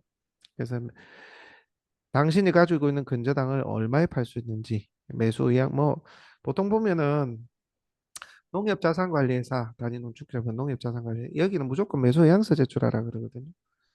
그래서 뭐 이런 경우에는 대부법인한테 부탁을 해가지고 매수 의향서가 어느 정도 되는지 타진하고 어 협상을 그 대부업체와 진행을 할지 안 할지 결정을 해도 됩니다. 근데 이제 막 대부업체가 서두르는 경우도 있는데 어쨌든 그 혹이라도 진행하실 의향이 있으신 분들은 조금 조언을 받고 하시는 게 좋을 것 같아요. 무조건 빨리 하도록 하거든요. 자, 전화를 할 때는 여러분들이 AMC에 전화를 할 때는 만약에 농협자산관리회사나 이런데 뭐 유한국도 마찬가지예요. 그냥 대부법인이라고 하면 돼요. 저희 이 라인자산관리라고 하세요.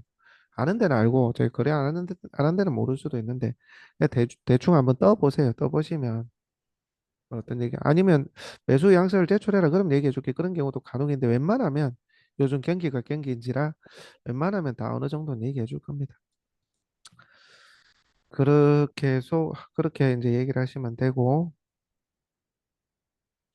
그다음에 우리 소장님들이 NPL을 적용할 수 있는 물건인지 여부를 대부업체든 농협 단위 농협이든 부추로 1금융권보다 1금융권도 전화 한번 해보세요. 그리고 2금융권도 한번 전화 한번 해보세요. 해보다 보면 좀 자신감이 생길 거예요. 왜냐하면 아, 이 사람들이 이렇게 나오네 얼마에 팔고자 하는 것도 있네. 그러면 여러분들이 가이드라인이 있습니다. 이 정도면 이렇게 이 정도 금액으로 팔겠다고 하면 이 정도 금액으로 들어와도 된다 하면 이 금액에 저렇게 높은 금액 쓸 수 있네. 그러면 해볼 만한 거 아니야? 이렇게 여러분들이 포트폴리오를 자세히는 아니라도 대략적으로나마 가늠을 할 수는 있어야 됩니다.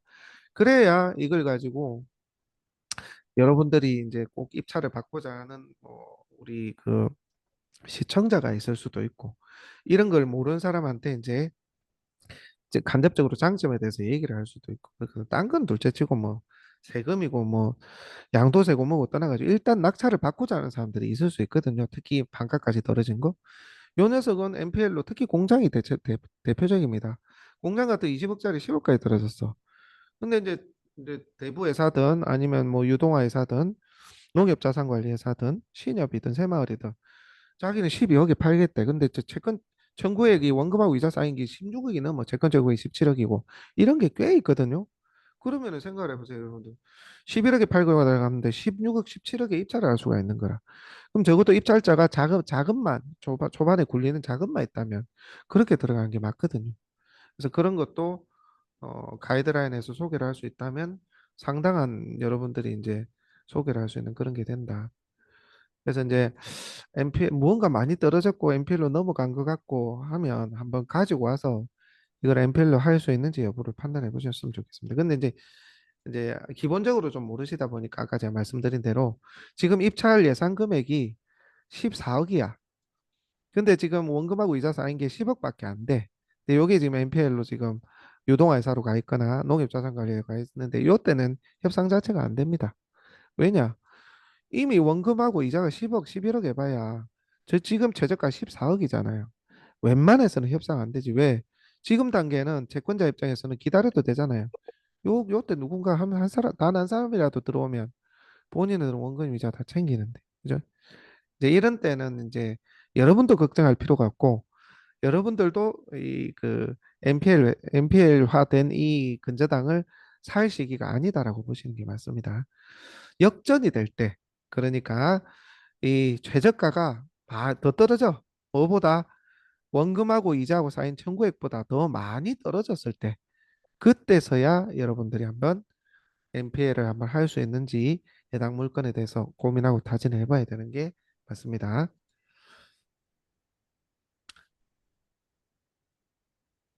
매니저님, 네, 아까 2023 타경 1885에서 봅시다. UI제 유동화 전문회사로 넘어갔잖아, 네, 네. 했잖아요. 근데 그거는 중소기업 은행하고 연결된 네, 거잖아요. 중소기업에서 이제 페이퍼 컴퍼니 형태로 네. 유동화된 거죠. 근데 이제 그게 말소 기준이 2억 5천부터 해서 그 다음은 기술보증기금이 이게 중소기업 기술보전기금에서 보증을 하고 중소기업에서 나간 거 아닐까요? 원금이자 아, 합학해서 이긴 거 보니까 보통 그렇게 되는 것 같은데.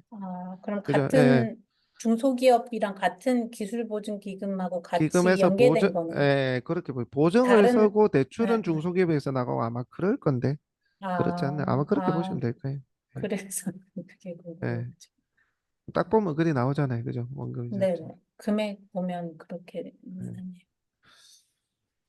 그렇습니다. 뭐 정확하게 모르겠습니다. 그런 것 같아서 저도 이 세부적인 내용들은 저도 정확하게 몰라요. 근데 이제 그래 보이네요. 보통 보면은 기술보증기금이다. 그렇게 해가지고 보증서 형태로 해가지고 뭐 은행에 넘어가서 은행이 대출해주는 형태잖아요. 일반적으로는 그걸로 보여집니다. 그래서 요것도 지금 10억까지 떨어졌으니까 이 변경이 돼 있다는 거는 네. 누군가가 또 협상을 하고 있는 걸 수도 있어. 아, 보통 보면 입찰기일이 임박해 오면 이제 예를 들어서 뭐 다른 대부 업체일 수도 있고 개인의 사후정산부로 협상을 할 수도 있고 뭐 그런 과정이 있으면 일단은 매각기일을 무조건 연기하고 보거든요. 그냥 연기했을 수도 있고 예. 저걸 언제까지 연기해줘요? 보통은 지금 연기를 하면 한 2달 정도 걸리더라고요. 그거는 해당 경매 법정마다 물건이 얼마나 뒤에 줄 서 있느냐에 따라 기간이 좀 다르던데 통상 2달 정도 되면 웬만해서는 다시 나오는 것 같아요. 그리고 채권자가 이제 매각기일을 변경 형태로 연기할 수 있는 거는 공식적인 건 2번이에요, 2번. 그건, 3번은 진짜 특이한 경우, 확실한 이유가 있어요. 근데 2번까지는 별다른 이유 없어도 받아들여 주는 게 일반적이고 통영 지원은 워낙 밀린 채권이 많아가지고 이 조그마한 동네에서 200건씩 돌거든요. 매 키일마다. 그러니까 한 번은 그냥 이유 없이 받은 두 번째는 매수 의향서나 뭐 사유 없으면 안 받아줘요. 그래서 이제 각 농축협 대부업체마다 업체 뭐 유동화된 그런 채권을 가지고 있는 채권 담당자가 저희한테도 매수 의향서 일부러 좀 하나 좀 제출해 좀 보내달라고 매각기일 연기하려고 법원이 안 받아주니까. 그러니까 이제 요 채권자들은 법원한테 이게 그렇게 얘기하는 거죠. 아 이게 근저당을 매수하려는 뭐쪽 제한들이 있기 때문에 일단 기일을 연기해 달라 이런 식이죠. 그렇게 이제 이유를 달기도 합니다. 하여튼 그렇게 해서 한번 보시면 될 것 같습니다. 요게 그 다음에 비용 드는 거 좀 말씀드릴게요. 아 이거는 저번에 우리 박 소장님 계실 때는 그분들 계시는 분들한테 설명을 드리긴 했는데 이게 그 론세일 형태 비용 드는 비용 경비를 말씀드리는 거예요. 만약에 채권 최고액 10억짜리를 채권 최고 채권 최고액은 원금하고 이자 연체해서 쌓인 금액이 다 찰 수도 있고 안 찰 수도 있잖아요. 예를 들어서 원금이 8억이에요. 원금. 그러면 우리가 배당받는 날짜까지가 원금하고 이제 연차 금액이 최대 10억까지 이제 쌓아 나가서 배당을 받을 수 있는 권리거든요. 근데 그게 이제 현재 상태는 9억이 될 수도 있고 9억 천이 될 수도 있고 9억 2천이 될 수도 있잖아요. 연체된 기간에 따라서 달라지니까. 자, 어쨌든 이 원금하고 이자 채여 있는 금액을 기준으로 하는 게 아니라 일단은 대부분의 대부법인 회사들이 채권 최고액 기준으로 수수료도 책정을 하고요. 그 다음에 취득세도 냅니다. 근저당 이전할 때. 그것 역시도 채권 최고액 기준으로 취득세를 냅니다. 보통은 한 1% 가까이, 1% 살짝 안 되는 것 같은데 1% 정도가 취득세입니다. 취득세. 어떤 취득세? 근저당을 이전해 가지고 받는 사람의 취득세. 부실채권인데 취득세를 내더라고요. 제가 이 원리는 왜 그런지는 저도 정확하게 모르겠는데 이게 예컨대 뭐 아까 농협자산관리회사에서 저희 이제 라인으로 근저당을 지금 8억 원금이니까 뭐 한 9억까지 쌓였다 치는데 우리는 8억 5천에 가져왔다. 예를 들어서 8억 5천에 8억 2천이라고 할게요. 8억 2천. 그래서 9억 조금 넘게 쌓여 있다고 칩시다. 아니 그냥 뭐 거의 9억 8천. 그래야 뭐 근저당을 가져올 만한 이유가 되겠네. 자, 8억 2천에 가져오는데 9억 8천까지 이제 원금 이자가 쌓였다고 볼게요. 근데도 취득세는 채권 채권 기준으로 취득세를 냅니다. 누가? 얘가 취득세를 내요. 요 금액 기준으로 낸다는 얘기입니다. 완전히 1%는 아닙니다. 1%가 살짝 안 되는 것 같은데. 자, 이렇게 취득세를 내요. 누가? 근저당을 이전해주는 이 사람이. 그럼 이 사람이 본인이 입찰하고 뭐 배당 투자를 하든 뭐 하다면 본인이 내면 되는데 이제 이 대부법인을 연계해서 여러분들이 입찰을 할 수도 있겠죠. 그죠? A라는 사람이. 그럼 이 A라는 사람이 취득세 내야 돼요. 뭐. 자, 그리고 또 뭘 내느냐? 대부법인 수수료. 아, 이거는 좀 파기 나름이거든요. 어떤 때는 질권 이자까지 해가 몇 프로를 받기도 하고, 어떤 사람, 어떤 업체는 취득세 포함해서 몇 프로 이래 버리니까 조금 애매한데 보통 2에서 3%입니다. 뭐 어떤 금액에서? 요 금액에서. 비싸죠. 10억이면 대부법인한테 2천만 원을 내야 돼요, 수수료로. 적은 금액 아니죠. 그죠? 이것도 알고 계세요. 1%대로 하는 곳들도 있습니다. 근데 그거는 경매 NPL 학원이나 경매 학원들이 1%대 대부법이나 만들어 가지고 이제 NPL 넘은 경우에서 그 작업을 하는데 이 1%대 해주는 대신에 찍어주는 수수료를 받습니다. 극이나 극이나. 그러니까 예를 들어서 NPL을 이제 넘겨오는 수수료도 받지만 저 물건을 같이 이제 진행을 해주는 물건을 이제 찝어주는 거죠. 좋은 물건을 찝어주는 거. NPL이 될 만한 물건을 자기가 찾아서 찍어주는 수수료를 받는다고. 그러니까 극이나 그거예요. 어쨌든 요 정도 나가고요. 그다음에 질권 이자가 나갑니다. 지금 우리가 시중에 금리가 몇 프로죠? 한 5% 되나요? 그죠? 한 그러니까 우리 시중 금리에서 최소 5에서 6%를 내야 됩니다. 그게 질권 이자예요. 아주 고리입니다. 보통은 캐피탈이나 저축은행에서 질권 이자를 질권 설정을 하면서 이제 빌려주는데요. 그 질권이 뭔지 잠깐 뒤에 설명을 드리고 일단 시중금리의 5% 플러스 5% 플러스입니다. 그러면 한 10% 보시면 돼요, 지금은. 그죠?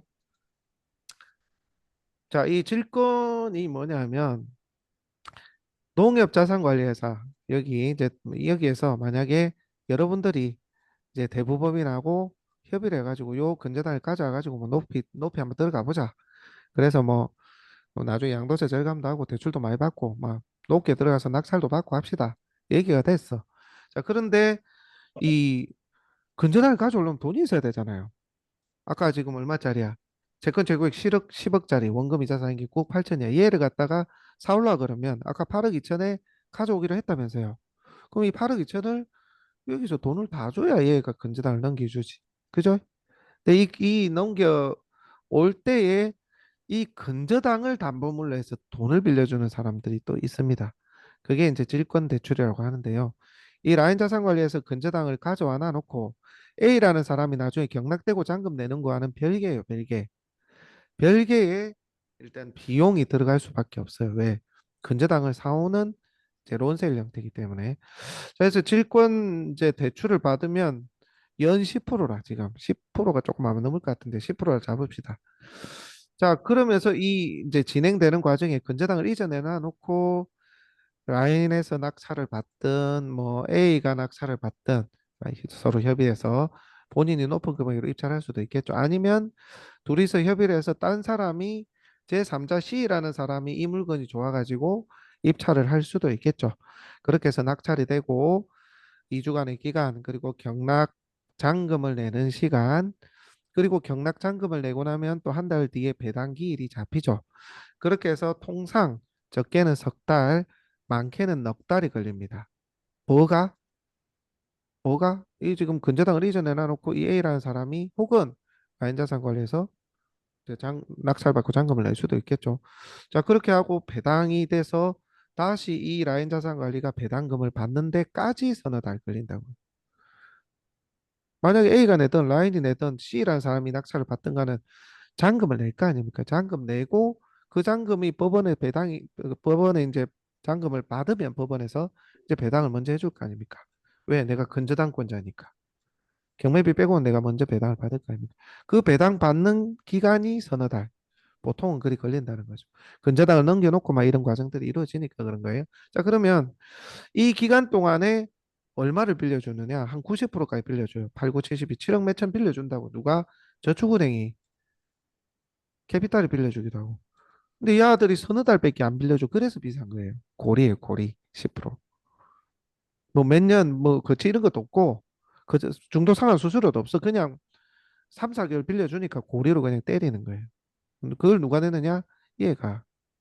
아니면 얘한테 부탁한 얘가 떼야 되는 거예요.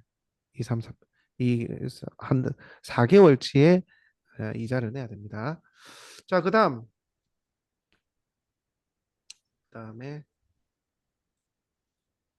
그다음 또 뭐가 나가죠?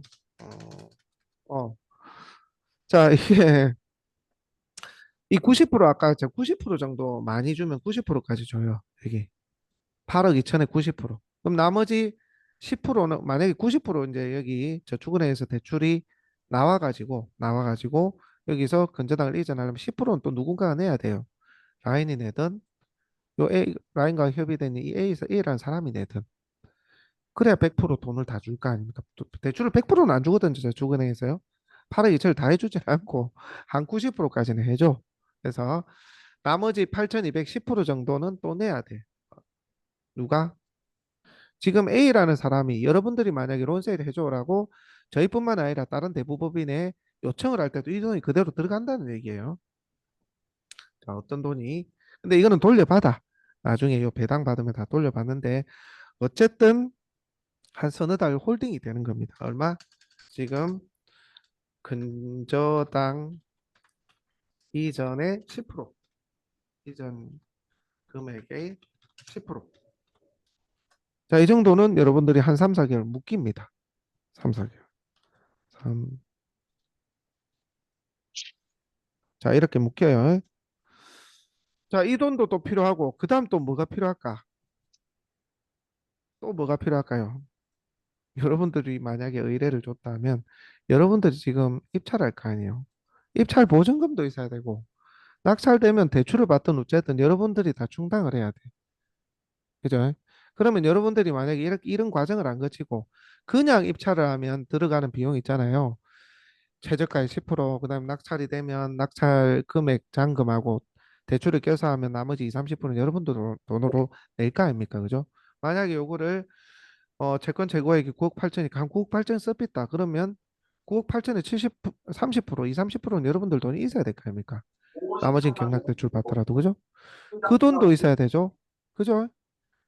근데 그 돈은 이러나 저러나 원래 들어가려 했던 돈인 거고, 물론 9억 8천을 쓰더라도 8억 2천에 이제 근저당을 가져왔기 때문에 나머지 돈은 또 여러분한테 줘. 라인에서 여러분한테 준다고. 대부분. 왜냐하면 8억 2천에 가져오기로 협의를 했잖아요. 그러면 AA도 8억 2천에 가져온 거랑 똑같아요. 협의를 그래 했으니까. 그러면은 여러분들이 9억 8천에 입찰을 해도 9억 8천에서 8억 2천을 뺀 차액만큼은 나중에 돌려받게 되는 거예요. 자, 어쨌든 자, 그렇게 비용이 들고 그 다음에 이제 나중에 뭐 입찰 금액 뭐 이런 게 들겠죠.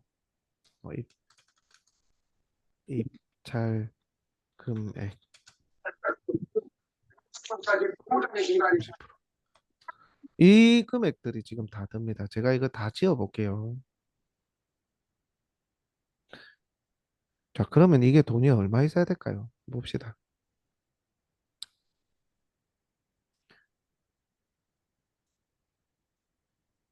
자, 10억짜리 채권 최고액 10억짜리 9억 8천까지 이제 원금 이자가 쌓인 거를 8억 2천에 가져왔어. 가져올라와서 내가 9억 8천에 들어가려고 하다 보니까 취득세가 얼마죠? 한번 빼볼까요? 1억, 아직 1천만 원. 대부법인 수수료 얼마죠? 2천만 원 할게요. 2% 할게요. 질권 이자의 시중금리 아까 8억, 아니지. 8억 2천에 채권을 매입하기로 했죠. 그러면은 8억 2천에 90%가 얼마야? 7억 3,800에 10% 나누기 12. 한 달에 615만 원이라는 이자가 나오네요. 그럼 곱하기 최대 넉 달 한번 해볼게요. 보통 석 달인데 그럼 2,460만 원 나가요. 2,400 잡을게요. 넉 달 비는데 이 이자가 어마어마하죠. 그 다음에 근저당 이전금 이거는 이제 나중에 돌려받기는 해요. 아까 근저당 이전을 8억 2천에 하기로 했으면 90%가 아까 저축은행에서 대출을 해주고 나머지 10%만 여러분들이 이제 낸다고 했잖아요. 그러면 8,200만 원. 요거는 다 돌려받아요. 이건 없어지는 돈이 아닙니다. 자, 그다음에 입찰금 이것도 당연히 이제 원래 여러분들이 비용으로 충당하려 했던 돈이니까 이거는 논외로 할게요. 왜냐하면 아까 8억 2천에 가져와서 9억 8천에 들어가더라도 결국 돈 돌려받으니까 8억 2천만 드는 셈이 되잖아요. 그죠? 조금 더 높은 금액으로 썼을 뿐이지 어차피 들어갈 돈이었습니다. 여러분들이 그냥 경쟁 입찰하는 거하고 사실 크게 차이는 조금 더 들어갈 수는 있겠죠. 30%더 들어가니까. 근데 그거는 내가 다른 걸 유리하게 하기 위함이니까 요거는 일단 뺄게요. 그러면 이 얼마입니까 지금? 10억짜리 근저당을 가져오려면 아예 생으로 나가는 돈 1천만 원, 1,400. 2천만 원, 3천만 원, 4천, 5,400이 나가나요? 맞죠? 이건 돌려받는다 치고 10억짜리 채권 재고액을 가져오려면 5천만 원 돈이 나갑니다. 이건 그냥 없어져 버린 돈이에요. 취득세니까 없어지는 거고요. 대부분의 수수료니까 나가는 거고 질권이자 근저당 이자는데 서너 달 걸리니까 이 돈이 나가는 거예요. 그러니까 이렇게 돈이 들어도 5천만 원이 넘는 비용이 들더라도 가져올 만한 메리트가 있어야 됩니다, 여러분들. 그래서 근저당 론세일로 무조건 이자나 넘겨온다는 게 무조건 좋은 건 아닙니다. 그럼 물론 이 금액을 내더라도 예컨대 뭐 10억짜리 채권 재고액이 10억인데 지금 우리 한 5억에 가져왔어. 그래서 한 10억 들어갈 수 있어. 이러면 사실 이 5천만 원 내도 유리한 경우가 꽤 많아요. 뭐 10억이니까 10억 기준으로 대출도 나오니까 내 돈도 안 들어가고 나중에 양도세도 절감되고 좋아요. 좋긴 좋은데 어쨌거나 이런 돈은 들어간다고. 그래서 이건 요 부분에 살짝 차이가 있을지언정 나머지는 별 차이 없을 겁니다, 아마. 그리고 내 돈이 5천만 원도 들어가지. 그다음에 8,200이라는 돈도 모이지. 그럼 얼마예요? 10억짜리 채권 재고액을 살려면 1억 3, 4천이 넉 달 동안 홀딩이 뭐 이거는 다 없어지는 거니까 어쨌든 요 돈은 돌려받는다 해도 1억 한 4천 이 정도 있어야 돼. 그죠? 1억 한 3, 4천. 그리고 내가 나중에 근저당을 이전해 놔놓고 입찰하고 또 경락잔금 플러스 해가지고 내 입찰해가 낙찰 금액까지 다 내야 될 거야. 그 돈도 있어야 되겠죠, 그죠? 내가 10억까지 들어가려고 친다면 3억 있어야 될 거 아닙니까? 만약에 70% 대출 나온다면. 왜 그런 돈들이 있어야지. 1억, 그러니까 이 외돈으로 1억 2, 3천이 더 있어야 된다는 거야. 그 중에서 5천만 원 돈은 아예 없어져 버리는 돈이고, 요건 돌려받지만, 배당 때 다 돌려받아요. 그러니까 이런 걸 감안해서 여러분들이 론세일로 가져올 것인지 말 것인지를 판단하셔야 됩니다. 요것도 한번 나중에 한번 혹시 견적을 내거나 할 때 한번 이것도 녹화된 걸 한번 더 돌려보시기 바랍니다. 이렇게 수수료가 들고 이런 얘기는 아마 안 들어보셨을 거예요, 그죠? 그러니까 이것보다 더 높게 부르면 좀 사자입니다. 사자. 제일 높은 게 3%였던 것 같아요. 아니면 요 취득세하고 옛날에는 이제 이자가 많이 안 높을 때는 요거 다 해서 5% 이제 이렇게 받아버리긴 했어요. 예. 근데 뭐 이거 지금은 요렇게 딱딱 구분해서 대부분 아마 할 겁니다. 그 다음에 또 중간에서 외돈이 조금 들어가요. 200도 들고 200도 들고 왜냐하면 이제 이 근저당을 가져오면 이제 여러분들이 채권자거든요. 그러면 만약에 유찰이 되고 뭐 변경이 되고 기일이 늦어지잖아요. 그러면 경매 예납금이라고 돈을 또 내고 합니다. 나중에 물론 돌려받 먼저 경매비로 돌려받긴 하겠지만 내 돈이 뭐, 뭐 배당받기 전에 또 추가로 조금씩 들어가기도 해요. 큰 돈은 아니라도. 그리고 또 정산도 제대로 좀 투명하게 안 하는 대부 업체들도 있어요. 그래서 좀 잘 골라야 됩니다. 이거를. 자, 하여튼 뭐 그 정도로 대충 뭐 설명을 드렸습니다. 이 NPL만 해도 1시간 반이 가버리네. 아이고야 이거 있잖아. 어, 그거 합시다. 뭐 우리끼리 대화도 하고 해야 되는데 진도를 빨리 나가야 돼서 그 대학력 부분은 제가 따로 강의로 만들게요. 이거는 뭐 어려운 부분은 아니고 여러분들도 다 부분적으로나마 다 알고 있는 내용들이니까 대학력 부분은 상가 임대차 부분하고 좀 헷갈릴 수 있는 것들이 있거든요. 근데 제일 헷갈리는 게 인도죠, 인도. 지금 설명을 간단히 드릴게요. 상가 임대차의 대항력은 뭐죠? 사업 등록하고 인도죠, 인도. 그러니까 사업을 하고 있는 거. 근데 여기서 인도가 장사를 하고 있거나 진행 시설이 다 돼 있어야죠. 그러니까 사업을 할 정도 시설 설비. 여기서 좀 많이 헷갈리거든요. 요즘 판례가 계속 일이 나오고 있어가지고 지금 제 건은 아닌데 우리 그 법무법인의 자문에 항상 그 부동산 말거든요. 경매 쪽만 거의 대부분. 거기도 지금 한 건 다른 업체에서 들어온 게 있는데 자문에 뭐 어디야? 낙찰은 벌써 1년 받은 지 1년이 다 됐는데 하여튼 하여튼 중간에 사받아 나가버렸는데 인도를 그러니까 짐을 다 지워버린 거야.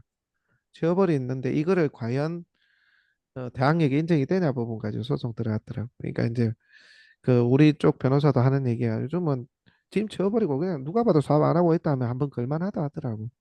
그래서 지금 들어갔는데 예전만 하더라도 이 인도가 뭐냐면 사업 등록하고 인도가 대항력의 요건이거든요. 그럼 이제 이 인도가 제대로 되어 있지 않아 가지고 그러니까 이제 사업 시설 설비가 제대로 되어 있지 않아 가지고 대항력이 깨지는 경우가 요즘 생긴다고 하니까 그래서 여러분들도 그런 거 한번 보셔야 돼요. 실제 보면 장사하고 있는 집은 유리 창문으로나 뭐 출입문으로 내부가 보이잖아요. 누가 봐도 폐허로 돼 있거나 시설을 다 지워버렸거나 인테리어를 없애버리거나 더 원상복구를 하면 이거는 빼박이에요, 빼박. 그러면 대항력 다 깨지고요.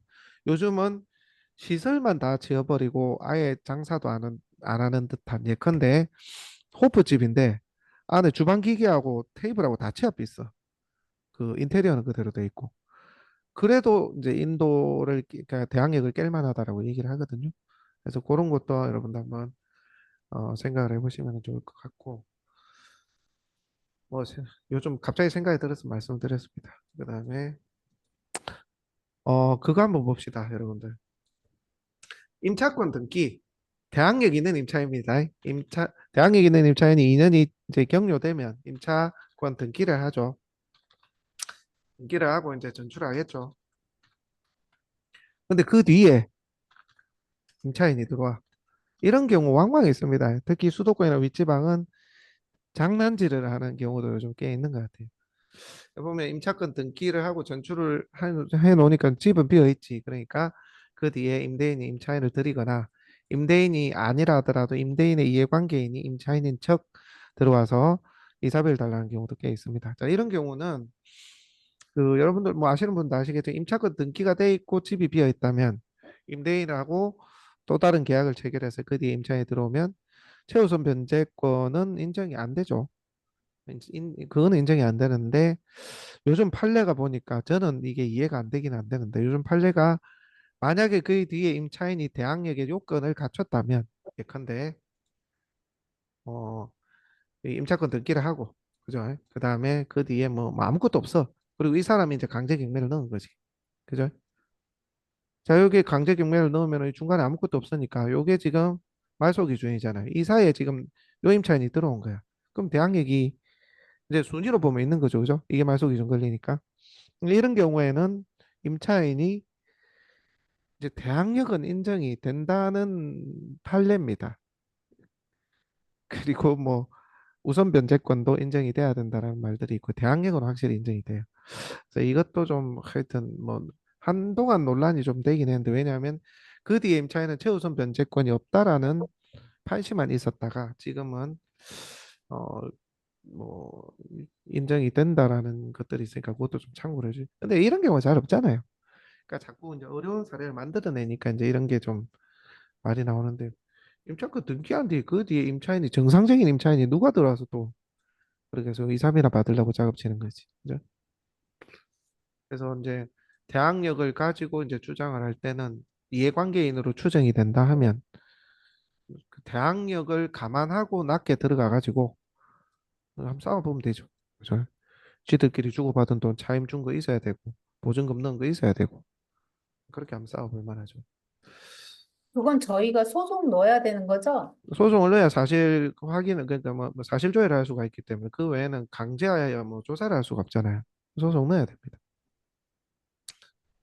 근데 이런 거는 해봐야 돼. 이런 게 남는 장사라. 분명히 이해관계인이라 누가 봐도 뭐 임장을 해보니까 누가 봐도 뭐 그런 거야. 네, 그런 게 확실시 된다면 이제 대항력이 이제 인정이 되는 판례가 나왔으니까 좀 떨어질 거 아닙니까, 그죠? 그러면 이제 이런 경우 꽤 있다니까. 그러면서 이제 자기가 경매방해나 나중에 뭐 사기 이런 게 이제 잠깐만요.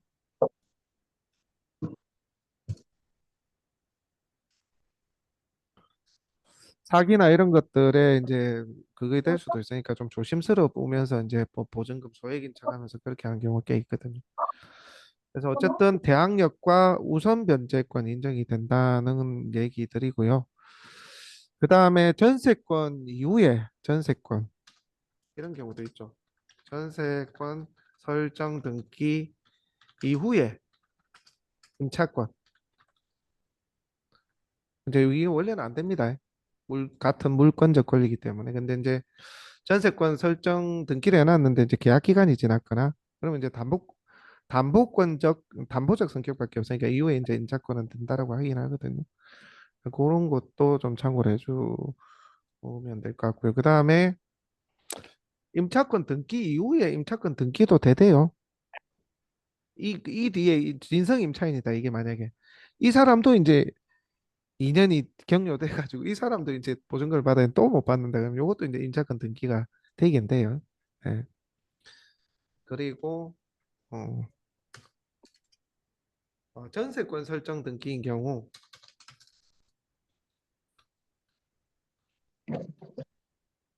이후에 임차인. 자,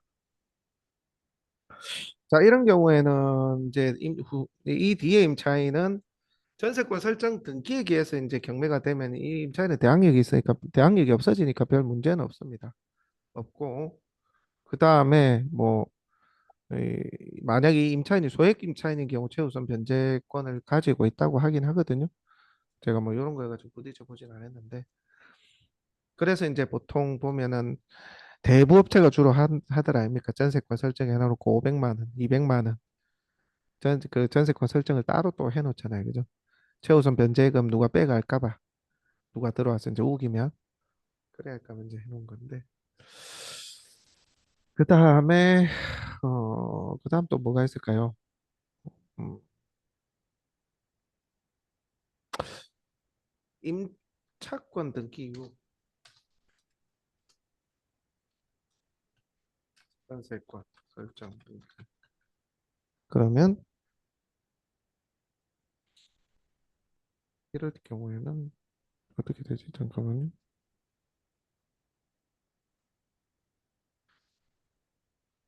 음, 전세권 설정 등기자가 배당 요구를 하면 뭐 요거는 소멸이니까 별 문제가 없겠네요. 그죠?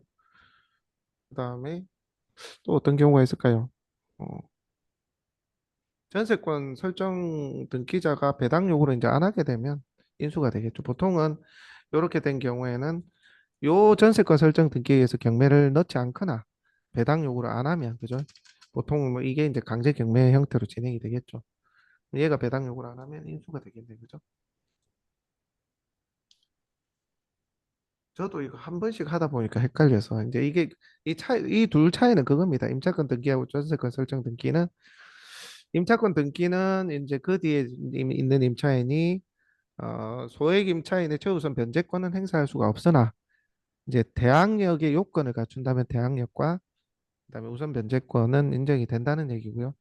그다음에 전세권 설정 등기 이후에 이제 들어온 임차인 같은 경우는 전세권 설정 등기에 의한 뭐 배당 요구를 한다거나 이해 가지고 이제 경매를 넣었으면 얘는 당연히 소멸이니까 인수 권리는 없고 다만 임차인의 최우선 변제권은 이제 인정이 된다라고 보시면은 그 차이라고 보시면 될 것 같습니다. 그다음에 혹시 관련해서 궁금한 거 있으신 분들 있습니까?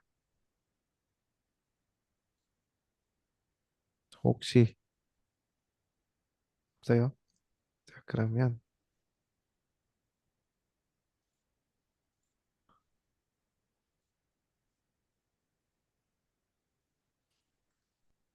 아까 그거를 우리 그거 아까 그거 하기로 했죠. 유치권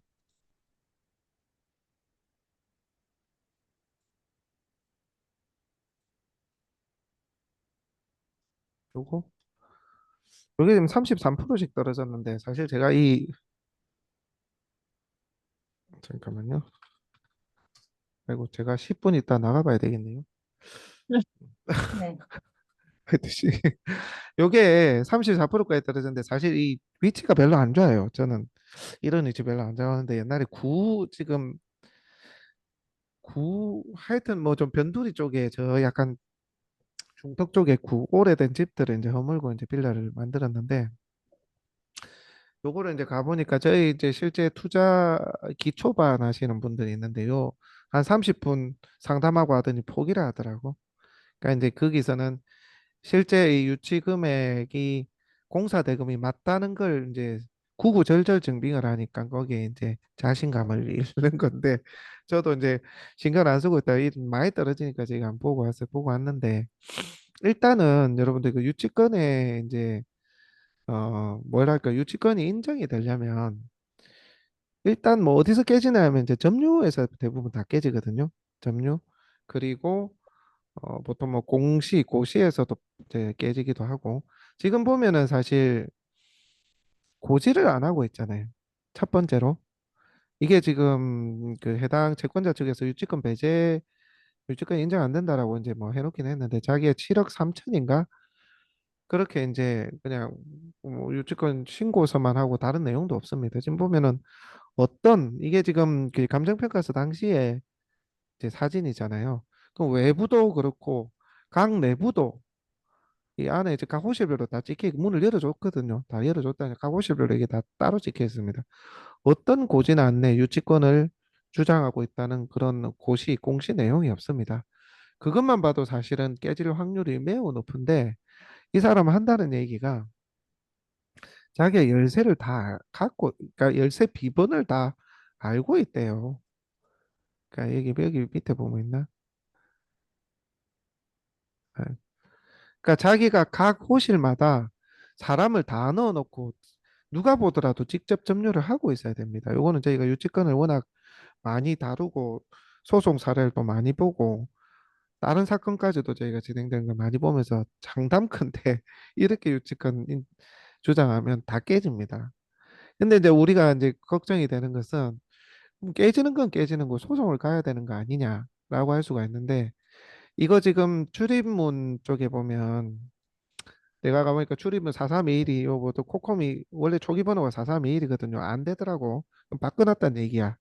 그래서 제가 그 유치권자를 못 만나고 왔거든요. 두 번이나 갔는데 주변에 그 동네 사람들이 막 대변해주고 있더라고. 막 어쨌든 이제 지금 보면 그 일제 경매 당시에는 여기 전기가 다 있었는데 지금은 거의 전기 다 빠졌거든요. 이게 계량기 한 두세 개밖에 없어요. 다 빠지고. 근데 어쨌든 제가 이 각 호실별로 이렇게 유치 점유를 안 하고 있는 것은 그 일단 100% 인정이 안 되는데 처음에는 이 출입문 가지고 들어서 가지고 들어오는 걸 방해를 할 수는 있겠죠. 그죠? 여러분들이 이거 어떻게 해결하실 것 같아요? 저는 이거 답 정해져 있습니다. 내가 낙찰이 되잖아요. 이 공유물이잖아요. 경찰 부릅니다. 불러서 바로 이제 아니면 경찰 부르기 전에 제가 코콤 담당자한테 전화해서 제가 임의로 번호 바꿉니다. 그리고 옆에 붙여놓습니다. 그리고 난 들어가서 저는 여기 보면 사실 임차인이 없는 곳들을 해도 되는데 여기 보면 호실별로 임차인이 있는 호실이 있어요. 한 서너 개인가 있더라고. 재우선 변제금으로 권리 신고를 했더라고. 심지어 요건 없는데 몇 개 있던데. 요렇게 권리 신고한 거 말고 그러니까 이거는 현황 조사인 것 같은데 좀 봅시다. 요 현황 조사한 거 말고 권리 신고한 게 한 두세 개 호실이 있습니다. 400이고였나?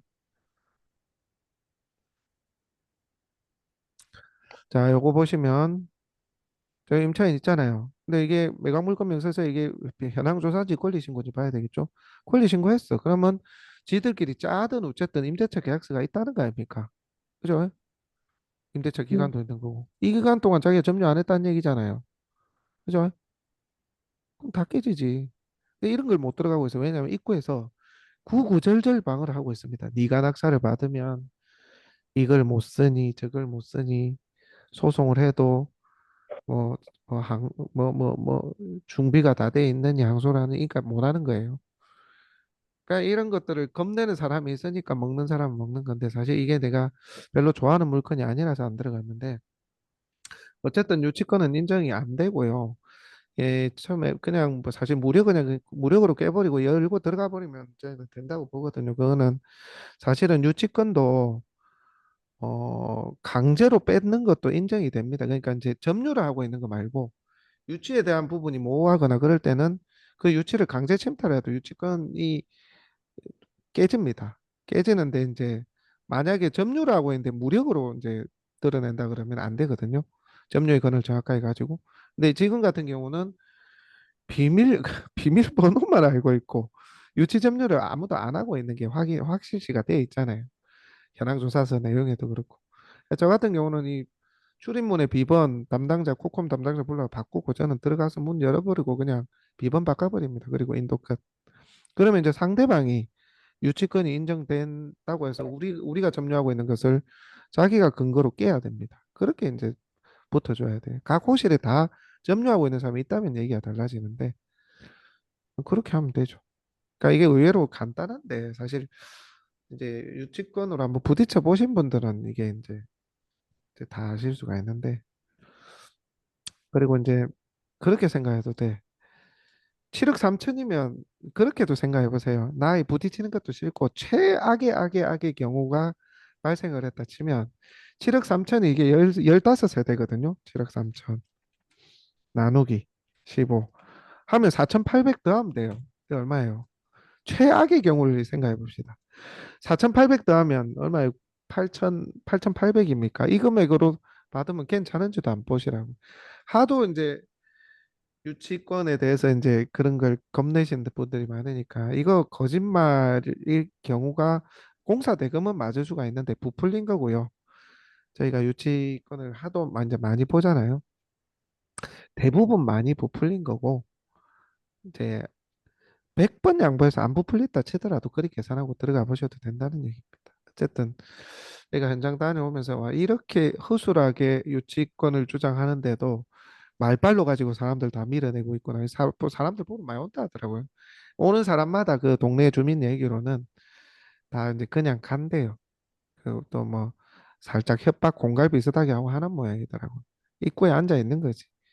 그 아마 이번 회차에 한 번 더 떨어지면 아니면 이번 회차에 최저가로 자기네들이 작업 들어올 수도 있는데 이제 유치권은 이제 대출이 안 되니까 이제 이런 사람들이 업자들이 보면 이 금액이 얼마야? 보통 뭐 3천도 있고 5천도 있고 하거든요.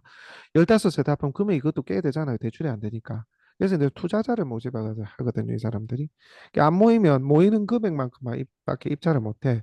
그럼 나머지는 유치 점유하면서 애미기면서 돈 받으려는 거거든요.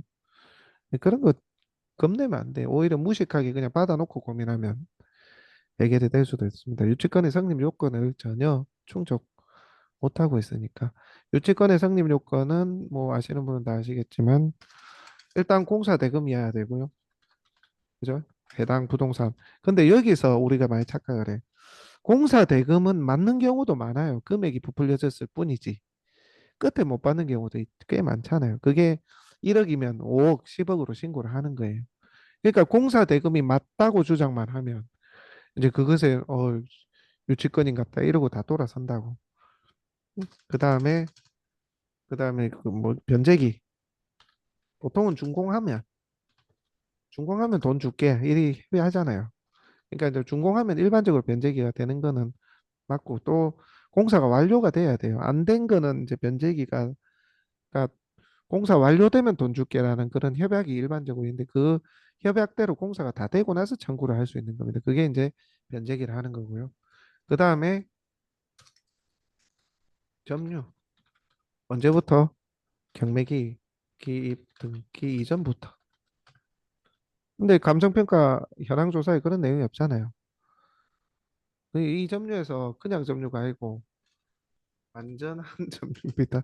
이 완전한 거는 누가 보더라도 유치를 하고 있는 거예요. 그럼 이 각각의 호실별로 유치 점유 다 하고 있어야 됩니다. 그래서 이게 여기서 뭐 다 깨지는 거고.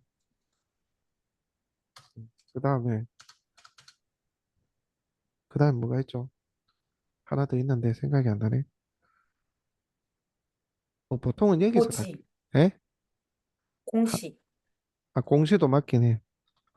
이 또 하나 더 있는 것 같은데 뭐지? 하나가 더 있는데 생각이 안 나네. 어쨌든 보통은 뭐 여기에서 공사 대금은 맞는 경우가 꽤 많더라고요. 왜냐하면 거의 다 공사 대금이니까. 그다음에 뭐 완전한 점유 여기서 이제 다 깨지고 공시에서 다 깨집니다. 그다음에 저는 사실은 그 뭐 일단 토지 개발한 거나 공장도 그렇고 이제 이렇게 집합 건물이나 집담한 거 근린주택 집담한 거 이런 거 유치권 하다 보니까 저는 상사 유치권은 거의 사실 안 해봤거든요. 근데 얘기를 들어보니까 내가 상인이고 상대방도 상인이면 해당 채권을 이유로 이제 상위 기관의 채권을 이유로 이제 유치권 주장을 할 수도 있고 특히 임차인 같은 경우도 근데 임차인인데 임대인도 상인이어야 돼 법인이든지 그렇게 된 경우에는 이제 둘 간에 어떤 걸 주고받기 뭐 대금을 서로 실제 하기서 뭐 임대인하고 거래할 일이 별로 없긴 없겠다만 상업 간의 이제 거래 부분에 있어서 돈을 주고 받은 관계까지도 할 수 있는 부분이 있다고 하긴 하던데 그 부분은 저도 경험이 없어서 공부를 좀 더 해봐야 될 것 같습니다. 어쨌든 일반적으로 거의 뭐 상사 유치권은 뭐 전체 유치권의 5%도 안 된다고 하니까 일반적으로는 거의 이제 공사판에 그죠 건물 짓다만 거 토지 뭐좀 주무르다만 거 그런 것들이니까 요 정도로 보고 하시면 될 것 같아요. 유치권도 관심 있게 보세요. 맨날 해먹는 사람 많이 먹잖아요. 네, 그래서 뭐 지금 하도 요즘은 그 많이 하다 보니까 요즘 변호사 사무실에서 저한테 연락이 옵니다. 이 정도 현장 상황이면 뭐 뻔하겠죠. 그러니까 자기 법리적으로는 자기가 아는데 나보고 지나는 길 현장을 좀 더 봐주면 좋겠다 이거지. 그러면서 이제 같이 좀 협업을 해서 하고 있는데 여러분들도 이런 거에 좀 관심을 가져보세요. 요것도 사실 싸기는 싸거든요. 근데 내가 이게 얼마에 팔지 모르겠어. 분명히 하시는 분 부동산 하셨던 분은 뭐 지금 34%인데 아무리 그래도 한 60%에서 65%는 안 팔겠나 뭐 그리 얘기는 하던데 모르겠어요. 위치가 저는 별로라서. 어쨌든 매니저님 그 채권자가 유치권 배제 신청서 제출했다고 했잖아요. 네, 밑에 보면. 네. 그러면 그거를 법원에서 뭐 판결을 내주나요? 배제할 건지 말 건지를? 아니요 그냥 이거 배제 사실을 신청하면 그대로 그냥 올려주는 겁니다. 그러니까 법원에 뭐 매각물권 명세서나 거기에 이제 공시를 해가지고 그냥 한마디로 신고하면 신고하는 대로 그냥 받아주는 거예요.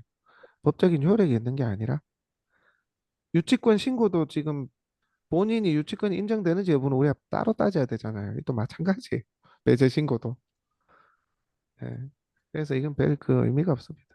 한국자산관리공사가 뭘 인정이 안 되는지 근거 서류나 그걸 가지고 넣은 것도 아니고 그냥 배제 신청을 한 거예요. 물론 넣을 때 뭐가 들어왔는지는 모르겠어. 이제 그게 있었겠지. 통상 공사를 할 때 유치권 포기각서를 일반적으로 많이 쓰거든요. 그거를 들이밀겠지. 근데 이제 요즘 뭐 유치권자 얼마나 똑똑합니까? 제3자 이름으로 공사 지은 하도급 업체들 이름으로 다 들어. 그 중에 아무나 대표 세워갖고 그렇게 들어오니까 그 잘 깨져요. 그래서 그거는 지들이 그냥 그 주장하는 거 의미 없습니다. 실제 소송 들어가면. 그래서 뭐 우리가 깨야 돼, 우리가. 낙찰자. 이게 아까 만약에 네. 여기가 무슨 어디야?